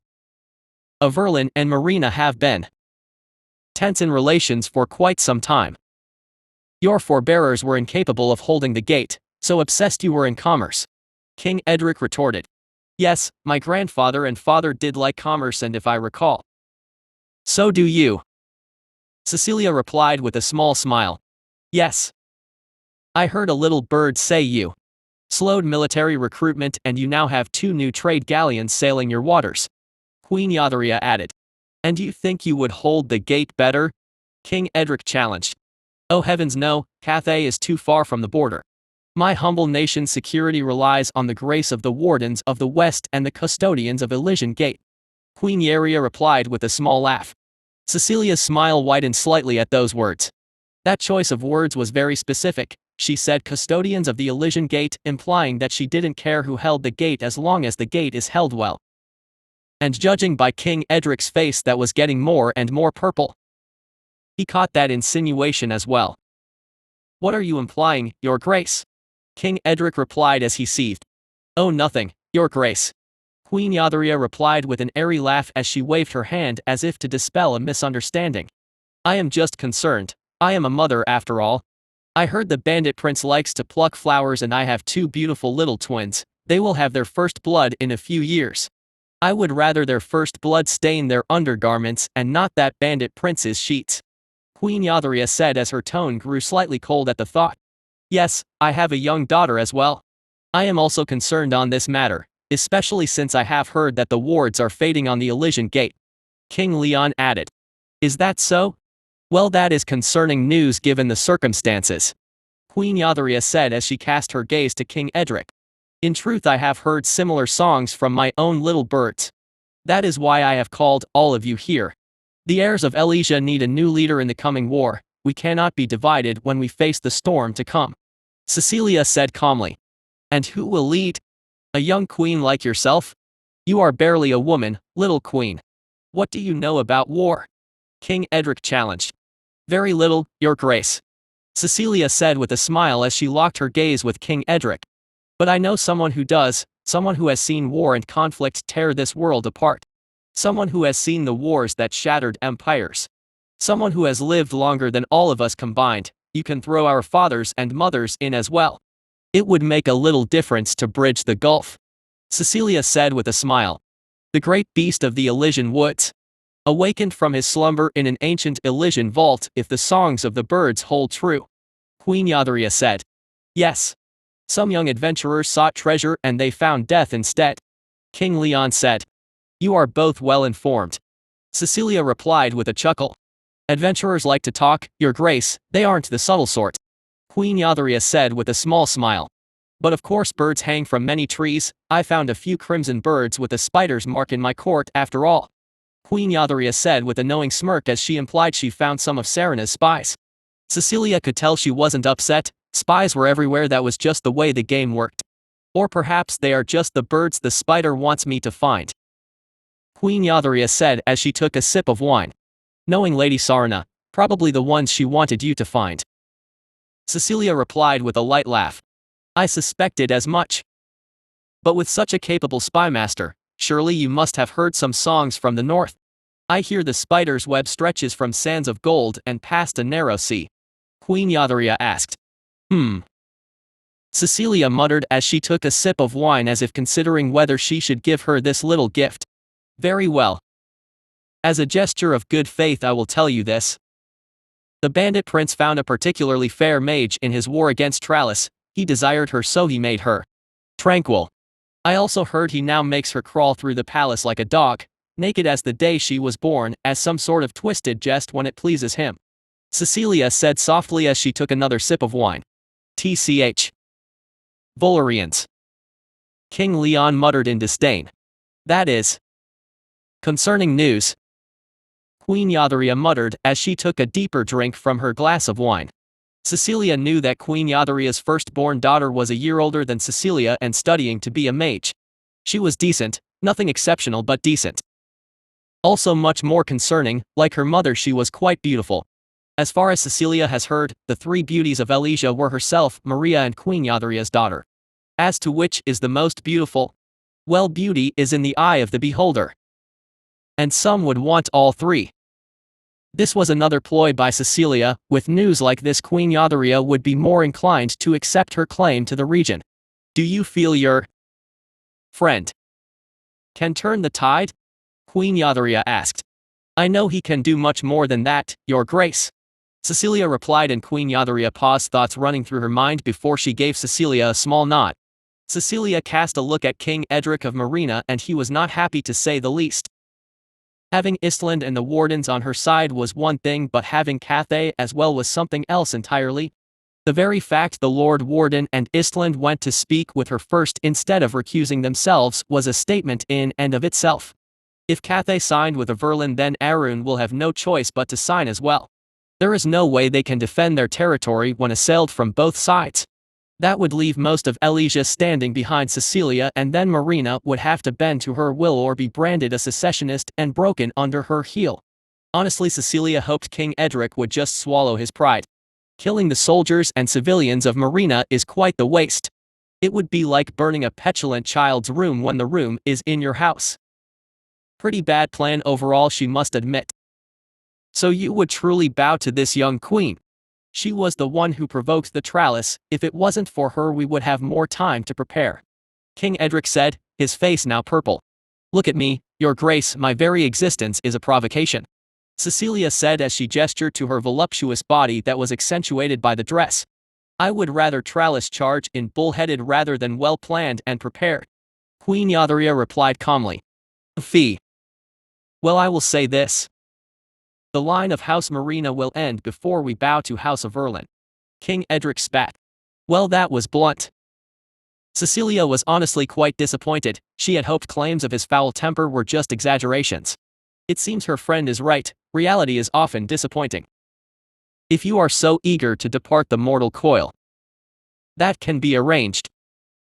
Cecilia heard a familiar feminine voice say. She turned to see Legina emerging from the castle as she turned the corner. The talons of her feet clinking on the stone below, the talons were retractable, she just extended them to make sounds on the stone. Makes her seem more ominous. Legina was handling something for the Hive before this. It wasn't a problem to be late, considering her dear friend was running his own little errand. He would return soon though. The other rulers all stilled when they caught sight of her. In truth, Cecilia felt she looked almost ethereal, with her collar of horn-like structures extending out in intricate patterns. Her white body and smooth domed head that extended backwards in this tail-like appendage. Her forearms, the larger upper arms folded behind her back while her lower arms were folded neatly in front of her. Her digitigrade feet moved lightly across the stone as her hips swayed from the movement. But the swaying wasn't in the erotic sense, it swayed just a little too far, revealing the fact that it was just a symptom of her bone structure, adding to her almost otherworldly nature. Legina. Glad you could finally join us, Cecilia said with a wide smile as she approached her. Cecilia could feel the gaze of everyone on her back. Cecilia smiled as she took Legina's hand and Legina gave them a squeeze with a smile. Although to Cecilia that smile didn't bother her, she was aware others felt it was unnerving. Her friend and Legina had no lips, at least in the human sense. There was this bit of skin that covered parts of their teeth, so when they smiled the corner of their mouths just widened and curled upwards. Problem with this is that all this did was reveal more of their sharp serrated fangs. The children needed direction on some matters. I apologize for the delay, Legina said as she gestured towards the garden and the pair headed over. Cecilia noted King Edric was looking more subdued. Nothing like a monster appearing to somber the mood and strip the false sense of security. You are filled with quite a bit of hot air, aren't you? Legina said with a grin as she turned her domed head towards King Edric. Cecilia saw the Archmagus and the Lord Warden were looking at Legina with great interest. Queen Yadharia was looking at Legionnaire curiously as well, while King Leon of Arun was looking quite uncomfortable. Meanwhile, King Edric was still looking quite defiant. "Are you the great beast of the Elysian woods?" Queen Yadharia asked curiously. "No, that is my king you speak of. I am but a lowly servant," Legionnaire replied calmly. "And this beast? It is what? Your pet?" King Edric asked with a clear edge in his voice. Cecilia had to exercise quite a bit of self-control there. Half of her wanted to roll her eyes, the other half wanted to twitch her eyebrow in annoyance. She hated it when people thought her dear friend was her slave or pet. He had given her everything and he was her only friend. Outside of her family, he was the only one she gave a damn about or was unwilling to sacrifice for anything. As for rolling her eyes, King Edric must be really stubborn, really brave, really angry, or really stupid. Or perhaps all of the above. Okay, perhaps not brave. But everything else. "Careful, Your Grace, I have been here for quite some time. I believe you humans have a saying. Try not the temper of the ancients," Legionnaire replied. "My friend is not a pet, he is an ally and a dear friend. For your own sake I suggest you treat him with the respect he is due. He has little qualms about killing humans that irritate him," Cecilia said calmly. "Ah, how do I know you aren't bluffing? Where is this beast?" King Edric scoffed. At that moment a large shadow passed over the group. Cecilia felt a smile graced her lips. Looks like her friend was back. He would land in that open area. The other rulers were looking up in shock, but of course her friend had already circled around and was getting ready to land.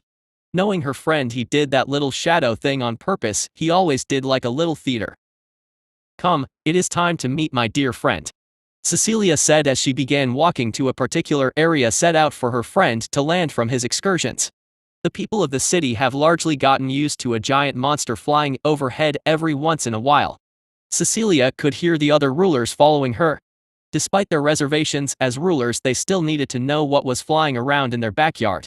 Besides, even if her friend wanted them to die, it's not like they could outrun him considering that he could fly. Cecilia arrived at this open area with this circular marble raised platform above the grass. That used to be a pavilion, but Cecilia tore it down to use the base as a landing area for her friend. This place already came with a stone path leading to the pavilion, so Cecilia just spruced it up a little and made the path wider for her friend. Cecilia stood there facing the platform as she waited calmly. She could hear the rulers fidgeting as they looked up at the sky. Then she saw him dive out of the clouds, before flipping and flapping his great golden feathered wings to slow his descent. Then with a final graceful flap of his wings he landed. But he wasn't the only thing that came out of the clouds. Cecilia marveled as a flock of phoenixes followed her friend out of the clouds as they landed around him. Their feathers glinted in the sunlight. Ancient Elysia chose the color red because that was the limit of the Empire's ability to tame phoenixes. They could only tame the lowest class of phoenix, the red fire phoenix. Before her on the grass surrounding her friend, now stood a flock to eclipse ancient Elysia. She counted 6 red fires, 4 orange fires, 2 blue fires and a single white fire. Cecilia looked around and saw the phoenixes bow their majestic heads to her friend. Now if this wasn't a show of power, Cecilia didn't know what was. "From the ashes?" Cecilia heard the Lord Warden mutter as he uttered the words of House Elysia. Cecilia smiled as she remembered the banner of House Elysia with its red phoenix front and center. She saw her friend smile as he waved one of his wings and the phoenixes all obediently raised their heads. "Hey Cecilia, sorry I'm late." Chapter 54, New Empire. I looked at the gathered rulers of the puny human nations as they looked at me, mouths half open. I looked down and saw my favorite human walk up to me with a wide smile on her face. "Did everything go well?" Cecilia asked with a warm smile. "Very, by the way, this is yours," I said as I reached into a small gap in the armor plate on my waist. I pulled out Cecilia's little storage artifact and levitated it over to Cecilia. Cecilia took the cube and she summoned out the contents. Then in her hand appeared a set of 5 snow-white flowers, the snow orchids she wanted from the top of the mountain. "Oh. The deal was won," Cecilia said as she took a sniff from the flowers. "Well, the one I found had 4 more next to it, so I thought why not?" I replied with a shrug. "Thank you, friend. I will take good care of this," Cecilia said as she beckoned to a nearby servant who bought a vase. I watched Cecilia put the flowers in the vase before casting a spell on it. Most likely it was a spell to preserve it. Now then, friend, may I introduce? Cecilia said as she gestured to the rulers standing behind her and began introducing them one by one. I noted how the one in armor, the one in mage robes, and the woman looked impressed. The king called Edric seemed pissed and the other one called Leon was just scared. So I guess it's time for you all to decide what you all want to do with the whole trellis problem, I said as I began moving forward with Cecilia walking beside me. The rulers all parted way as we moved past them as we moved towards this open sitting area. I saw my designated spot. OHHH, the giant cushion is done. Sweet. But first I gotta do something. I looked over at the great men and women of Trellis as they sat down at their seats around this round marble table. I looked around at the 6 invisible figures hovering around the table. You might think security is bad here, but usually there are these special mages protecting important individuals. These mages are called scryer mages. They were specifically trained to detect invisible intruders and are trained in a myriad of defensive spells to protect their charges. And Cecilia didn't use them at all. The reason was simple: my adjutants can beat any scryer mage in terms of surveillance and they could kill attackers much more effectively. She had put some scryer mages around the table, but she told them not to activate their scrying spells. These spells would cause their eyes to glow, so they were very obvious to an observer. She told me beforehand it was some trick to make it look like she trusted the other rulers. Politics is so tedious. As for what those invisible guys are, assassins, I think. Well, I don't like sneaky fuckers, judging by their equipment. Well, Cecilia did say she was going to intentionally piss off that Trellis idiot. But didn't he want to fuck her or something? Maybe these guys are supposed to follow her and then kidnap her. Yeah, I think that's it. They seem to be focusing on hiding. They are probably here to gather information and then grab Cecilia if possible. Legiona knows they are here and the adjutants are on standby, so they aren't leaving this place alive with or without my presence here. Well, I guess this is one way to get the meeting started. I sent a mental command to the adjutants to prepare to kill or capture them. Do you desire any of them alive, my king? I heard Legiona ask in the hive mind. Yeah, leave one. That one? It looks like that one's the leader, I replied into the hive mind. Friend, are you not going to take a seat? Cecilia asked curiously. Yeah, hang on a sec, I need to deal with something first, I replied as blades appeared from the chests of the assassins. A son of one of the kings screamed in fear as one of the assassins was right next to him.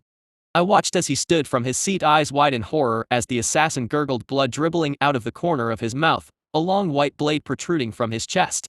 I believe that was the shitty prince, the son of. What was it? Ah yes, King Leo. No, Leon of Arun. Ah, whatever, I don't care. It's not that I can't remember, it's that I barely register their names since they mean so little to me. If I recall, he was. Shit. Yes, that's the word. Shit. Well, as long as I don't have to interact with him, he can be as shitty as he wants. I don't care either way. Ah, assassins. Or perhaps kidnappers? Cecilia remarked casually as she took a seat. Most likely kidnappers, Your Grace, Queen Yadharia said calmly as she gazed at the adjutant next to her with interest as it extracted its blade from the assassin's chest and dumped his twitching body to the side like a bag of garbage. Bring that one to me, I said lazily as I laid down on the cushion. Oh, this is comfy. I watched as 2 adjutants dragged the last struggling assassin towards me before forcing him to his knees in front of me. Now, I'll make this simple. Who sent you? I said as I looked down at the struggling idiot. Go to hell, monster, the assassin shouted in response. That idiot in Trellis. Is he that much of a degenerate that he can't keep it in his pants for a season? I asked dryly and I saw him snarl in anger at the comment. Anger, indignation. Dead giveaway. Ah, temper, Trellis it is then, I said with a laugh as the assassin's eyes widened in shock. How long do you think I've been around you humans? Half of you can barely shit in the right place, let alone control your emotions, I said airily. Phew. The assassin then proceeded to spit at me and the wad of saliva landed on the cushion. Did you just spit on my cushion? I growled as I sat up and loomed over him. I saw his eyes widen as his breathing quickened. This was a gift, a very nice gift. Oh, I'm in a bad mood now. Break his legs and arms. I growled and my adjutants obeyed. Next, the sound of snapping bone and screams of pain echoed out into the garden. I'll never talk, the assassin shouted as he groaned in pain. Oh, you think that was to make you talk? I haven't even asked you a question. That was for spitting on my cushion, I said as I fired a spine into each of his mangled legs. The spine sank in right above the knee and pinned his legs to the ground. That was to make you talk. Now why are you here? I asked as I magically forced the spines deeper into his legs to a blood-curdling scream. Go to hell, the assassin shouted in response. Normally assassins like them would try to kill themselves by biting their tongue or something, but with so many mages nearby, nothing short of decapitation was going to actually kill him. All right, I growled as I reached down and grabbed his torso. I pulled him up and I heard his legs tearing apart due to my spines pinning them down. The sound of bone cracking and flesh tearing sounded out as I tore his torso right off his legs. Listen here, you deflated snail, I suggest you start talking or you are going to beg me to kill you. I snarled at his face. But then I noticed he was slowly going pale from the blood loss. I turned my head to Cecilia and she calmly raised a hand to cast a spell. Her hand glowed and healed his stumps shut. I guess full regeneration wasn't needed here. Now then. I have so many ways to hurt you, you have no idea what pain is. If you tell me, I'll kill you quickly, if not I'm going to turn you into a meat puppet. Then when I roll over your pathetic little nation, I will find your family, friends, wife, children, whatever it is you care about, and I'll make them watch as you dance a little meat puppet jig while naked. Then I'll kill them and I'll make sure there's still enough of you left in your empty skull for you to understand what is happening. You won't die, I'll turn you into something else, maybe my personal jester. I could use a new table to hold my things. Or perhaps some kind of ornament, I said, and I saw his pupils dilate in terror. 5, 4, 3. I said as I started to count, and I saw panic start to set in. We were to gather intelligence and kidnap the queen, the assassin shouted in panic. Anything else? I asked as I squeezed slightly and he gasped for breath. No, he rasped out. Well, he wasn't lying. And that was the most likely reason. All right, I said as I opened my mouth and tossed him in. I chewed, but I suddenly felt something hard. Oh right. He probably hid a dagger on him somewhere. I reached into my mouth and pulled out the mangled piece of metal before calmly flicking it off the side into the grass. As I turned around, I saw Cecilia standing next to my cushion with her hand out as she cleaned the stain off the cushion with her magic. Thanks, I said with a smile that Cecilia returned. It is no trouble, I did not spend all that coin for my gift to be ruined by an assassin, Cecilia said as she began walking towards her seat at the head of the table. As we both sat down, I heard a small chuckle escape Cecilia's lips. What? I asked. Deflated snail? Cecilia asked as she turned her head while suppressing a laugh. It just came out, I replied dryly. I see, Cecilia said with another small laugh. Don't you have a meeting to run? I asked. Of course, Cecilia said as she with another smile as she turned around to face the silent rulers of Elysia. Now then, Cecilia began. I watched as Cecilia laid out her terms. They were generous terms, considering she could just ask me to roll over the region in a hungry tide of teeth and claws. I couldn't do that obviously because of certain winged humanoids living on high. Still, the threat was there, so Cecilia could have been more demanding.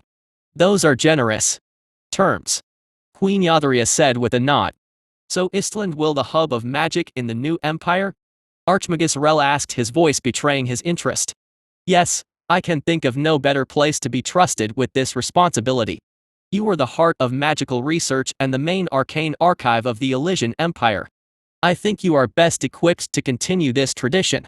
But naturally your secrets will be shared with the rest of the Empire. However, you will get resources and funding on projects I deem worthy. I think that should be acceptable since I am a mage as well. I will know what is worthy and what isn't. Also, my friend intends to find the other Elysian vaults, and some relics and old tomes will be required. Examination by capable individuals, Cecilia said, and I saw the Archmagus' vitals jump in excitement. That is a tantalizing offer, Your Grace. The Archmagus said with a smile. For all intents and purposes he looked like he was on board with this. I must confirm one thing, Your Grace. The Lord Warden said. Speak your mind, Lord Warden. Cecilia said. What is your relation with the great beast? I can see you share a friendly relationship. So I was wondering if there was anything else, any other arrangements that would secure this continued alliance and friendship. It would put many minds at ease to know that your alliance is bound by more than fragile whims. The Lord Warden said, and the other rulers nodded in agreement. We made a deal. I said calmly. You see, the one thing I hate most about you humanoids is that when you see anything too big or scary you try to kill it. That's quite annoying, and even if I kill those who try to kill me, you all breed like flies, so more eventually show up. So Cecilia offered me a place in her nation. She would stop idiots from coming into my home trying to kill me or burn it down. In exchange, I help stop idiots from coming into her home to try to kill her or burn it down.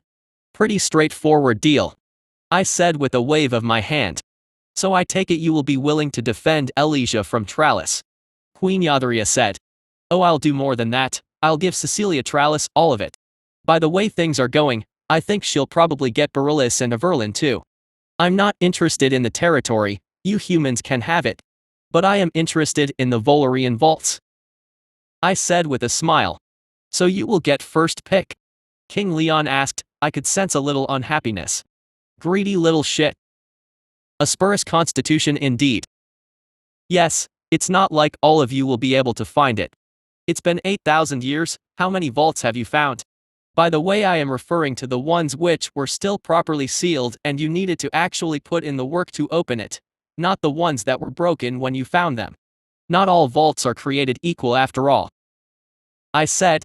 I believe we have collectively found 4 ruined vaults. I have seen my dear friend's vault. The wards still hold strong, and the wards are powerful. I highly doubt we will find any of the more valuable ones on our own. If we can't even find the ones in the land in our home, I feel we will have even less luck in a Furigan land. Cecilia added. Would we be able to borrow them for study? Archmagus Rel asked. If I'm not using them and I'm in a good mood, I might. You could ask Cecilia to ask for you. It would improve your chances of me saying yes. I replied nonchalantly as I subtly just gave Cecilia more power over the others. This statement raised some eyebrows as the gathered rulers all darted their eyes towards Cecilia before refocusing on me. I wonder what great wonders you will share with us then, Queen Yadria said with a smile and a nod. Okay, that's one more potential yes. Tell me, Your Grace, how exactly will you help the wardens in our sacred trust? The Lord Warden asked, pressing forward. As it stands, we spend too much resources guarding our borders from each other. Once reunified, these resources can be better spent. I am not ignorant of the importance of your valiant efforts in the Elysian Sea. Some of these resources will be redirected to aid you. You will be able to draw manpower, materials and ships from the coming empire, Cecilia said, to a nod from the Lord Commander. Very well, that is acceptable. The Lord Warden replied with a nod.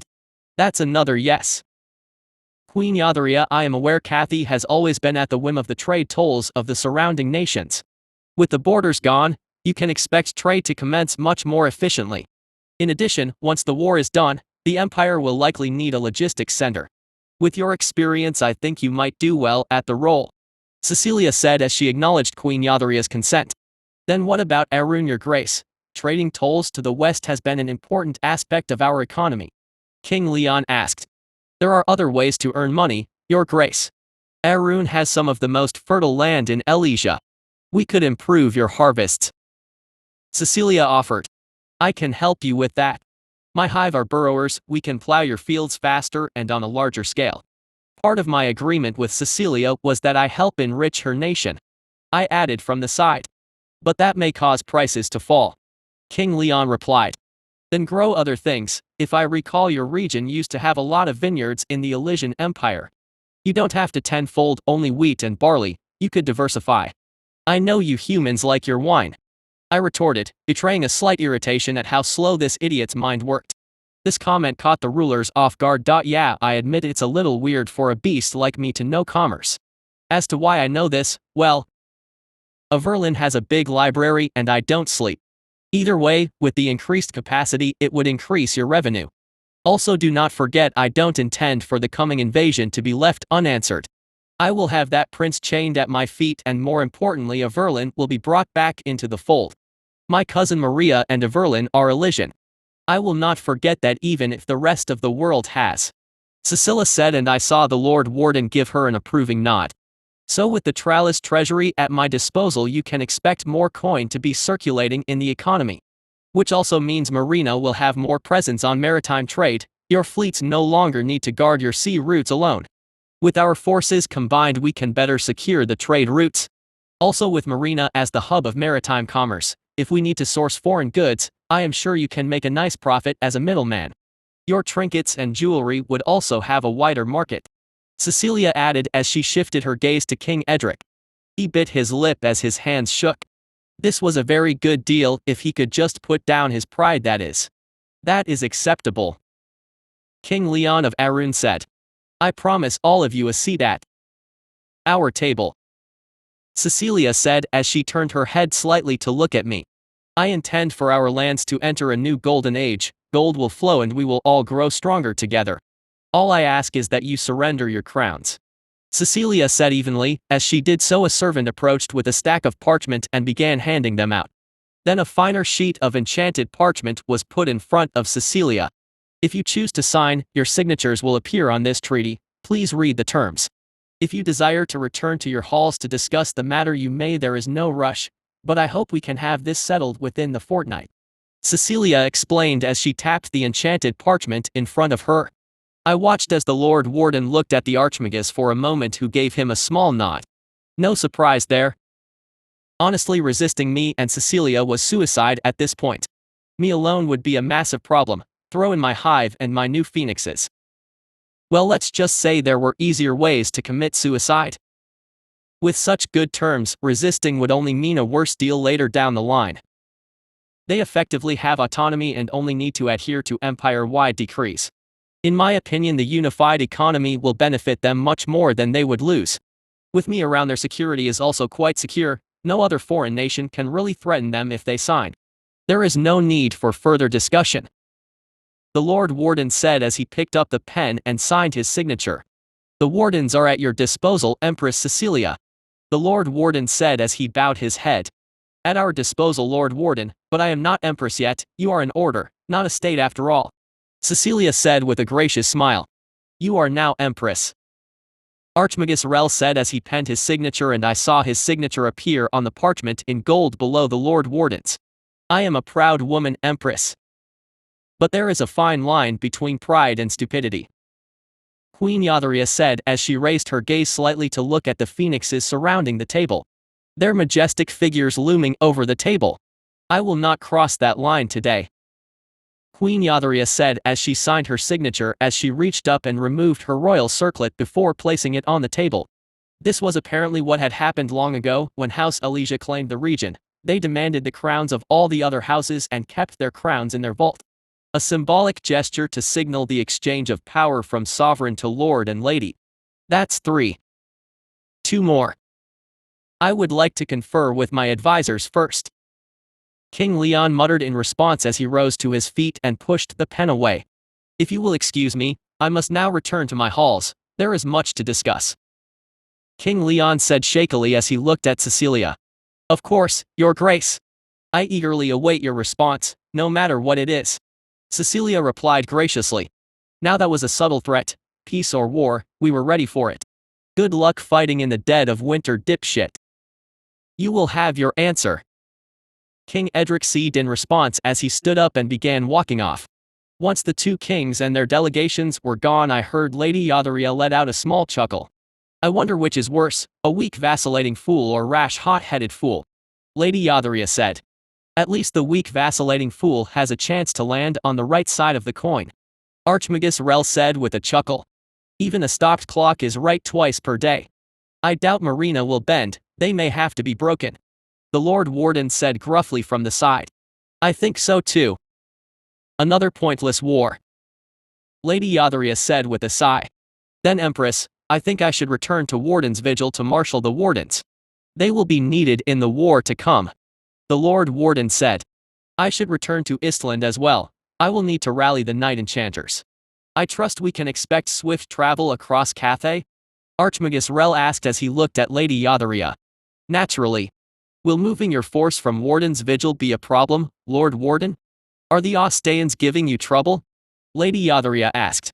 The sea ice limits their mobility on the open seas, favoring the battle conditions to our slower but more heavily armored ships. They will not attempt anything too ambitious during the snows. Usually we send out raids to their lands to damage their ports and ability to resume raiding in spring, but that won't be possible this season. The Lord Warden replied. If any issues arise with the Ostayans, whatever ships I can spare are yours, Lord Warden. Lady Yadharia said. We will manage. We have held back the Ostayans with less. Secure your coast from Marina's fleet. But the offer is appreciated, Lady Yadharia. The Lord Warden replied with a nod. They are at your disposal should you need them.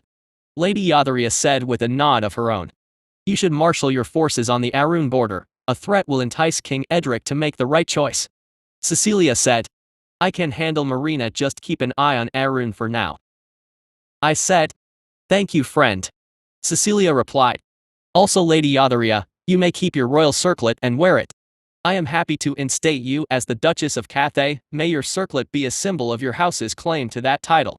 Cecilia said graciously. A duchess is just one rank below the royal family. This rank means Yadharia will be allowed to rule a large piece of territory or large sections of the economy. I suspect this was a ploy for Cecilia. If Arun decides to do something stupid, Cecilia can just give the lands of Arun to Cathay. Cecilia will then take Marina, which should even out the land distribution. Even if Arun doesn't rebel, the empire will grow and land can be given then. Thank you, my empress. My court will no doubt appreciate this gesture. Duchess Yadharia said as she placed the circlet on her head once again. As for you, Archmagus and Lord Warden, I assume you are happy to maintain your titles. The Archmagus was once the head mage of the Elysian Empire. I think you are fit to maintain that role. The Lord Warden is an honored post and I would be grateful if you maintained your role. It would bring peace to my mind if the West is secured by one as capable as yourself. Cecilia said. Of course, Empress. The pair of them replied with a bow. We will host a proper declaration of the coming empire when Elysia is secure. We can have a feast and celebration then. After that we will rally against the Volarians and make them rue the day they dare to look south with ill intent. Cecilia declared, and the others all bowed in acknowledgement. As you command, Empress Cecilia. Chapter 55, Pheromones. After that the meeting ended and we headed back to my room. I tasked Legiona to get the phoenixes settled in and I flew back to my room. When I dropped Cecilia off, I saw Lily walk eagerly up to Cecilia. Did all go as you desired, my love? Lily said as she walked up to Cecilia, and Cecilia pulled her body close until they were chest to chest. All went as planned. No surprises, unfortunately. The wise and the foolish behaved just as I expected.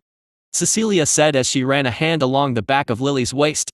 Cecilia had moved into my room. She said she didn't like the royal bedchamber, so she just gave it back to her mother. This arrangement of course might change when she inevitably gets married in order to sire an heir, but for now she could do whatever she wanted. The official story was that she liked my counsel, but in truth she was just lonely and she needed a place where no one would disturb her or overhear as she fucked Lily's brains out. It was kind of endearing in a way. This room was like a place where the three of us could be who we truly are. Also, let's just say Cecilia has been quite repressed ever since she sent Lily out to seduce the prince. As far as I can tell, ever since they were reunited, Cecilia has been ravishing Lily every chance she got.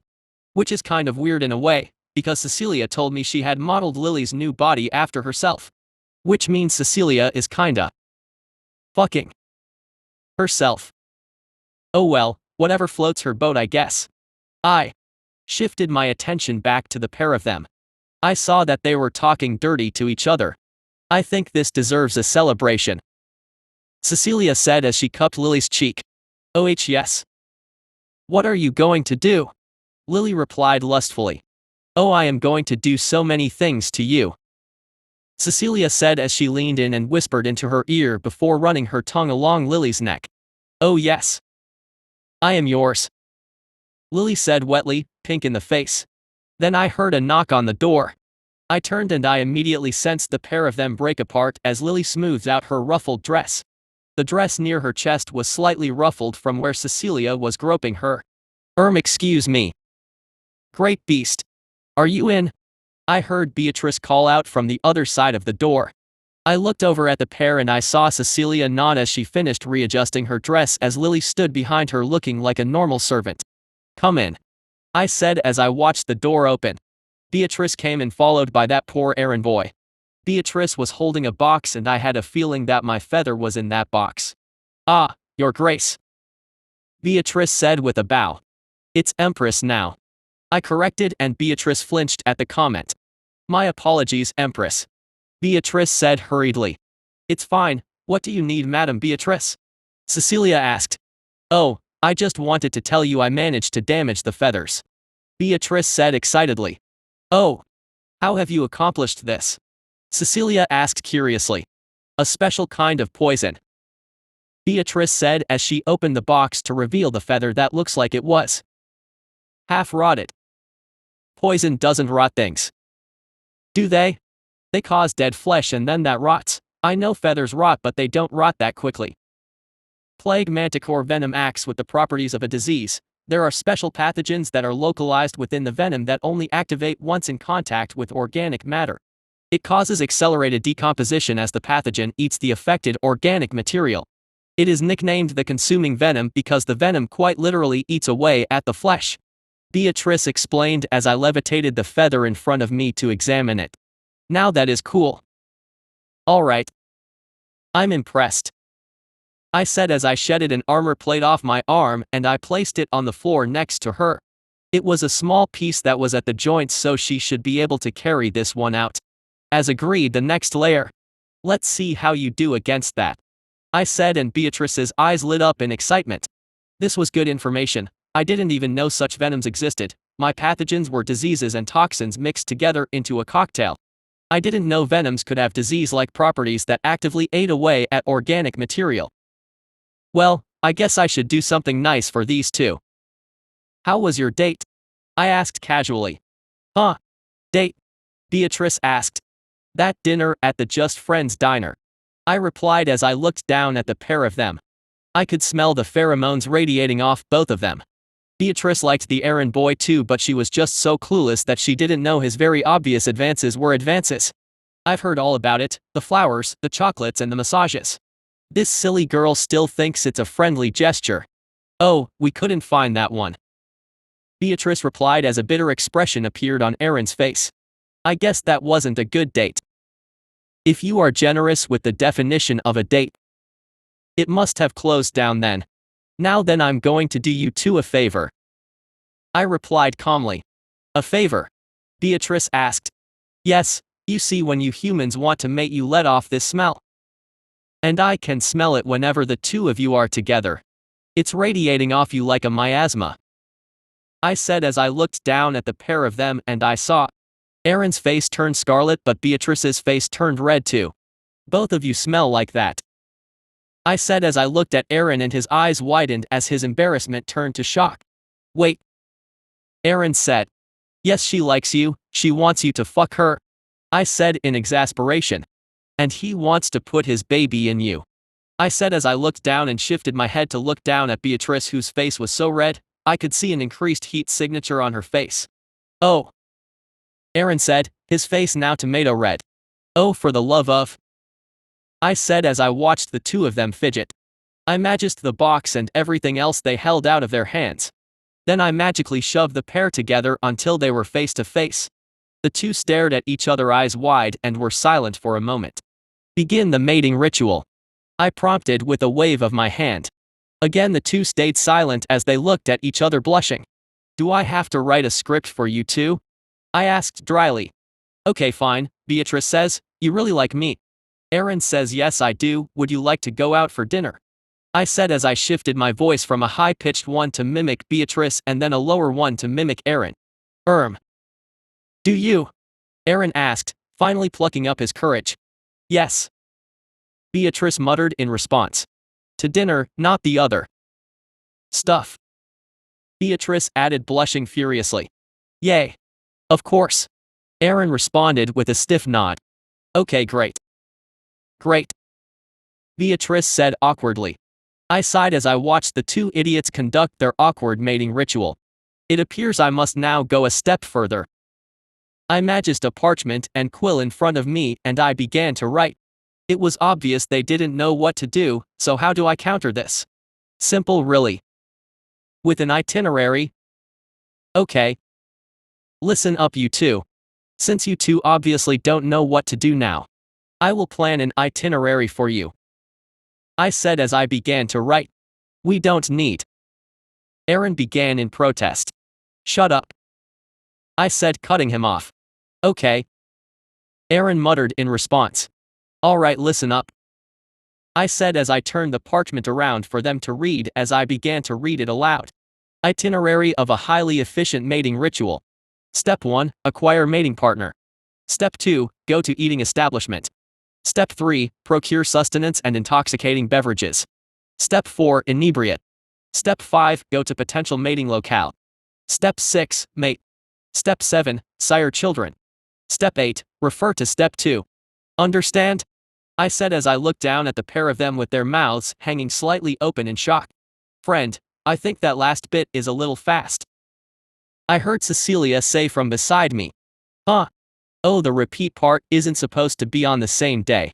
I guess I'll just add that clarification, I replied as I spun the parchment back around and got ready to write it in. No. Not that. Cecilia began. So you think they should do it twice? Then shouldn't it be refer to Step 6? I don't think eating again would add anything to the plan, I replied. No. I meant the sire children. Step 7. Cecilia said as her voice sounded like she was trying not to laugh. Oh. So you think that should wait? I asked. At least after marriage, Cecilia replied patiently. Oh, okay, I'll just bracket it on the side then. Skip. If not married, I said as I showed Cecilia the parchment. That's okay? I asked. Yes, friend, Cecilia said with a tight-lipped smile. I could tell she was trying not to laugh. So the real question here is, what the hell is so funny? Okay, I admit, I don't know about the intricacies of romance considering I died in my past life at 10 years old. But I did live in a slum where girls were very often abused by men, so I know how the mechanics work. I also know being forced to do it is very distressing, which is why I hate it so much. Also, judging by what I can tell from those around me, the end goal of all that romantic crap is just to get to the whole coitus thing.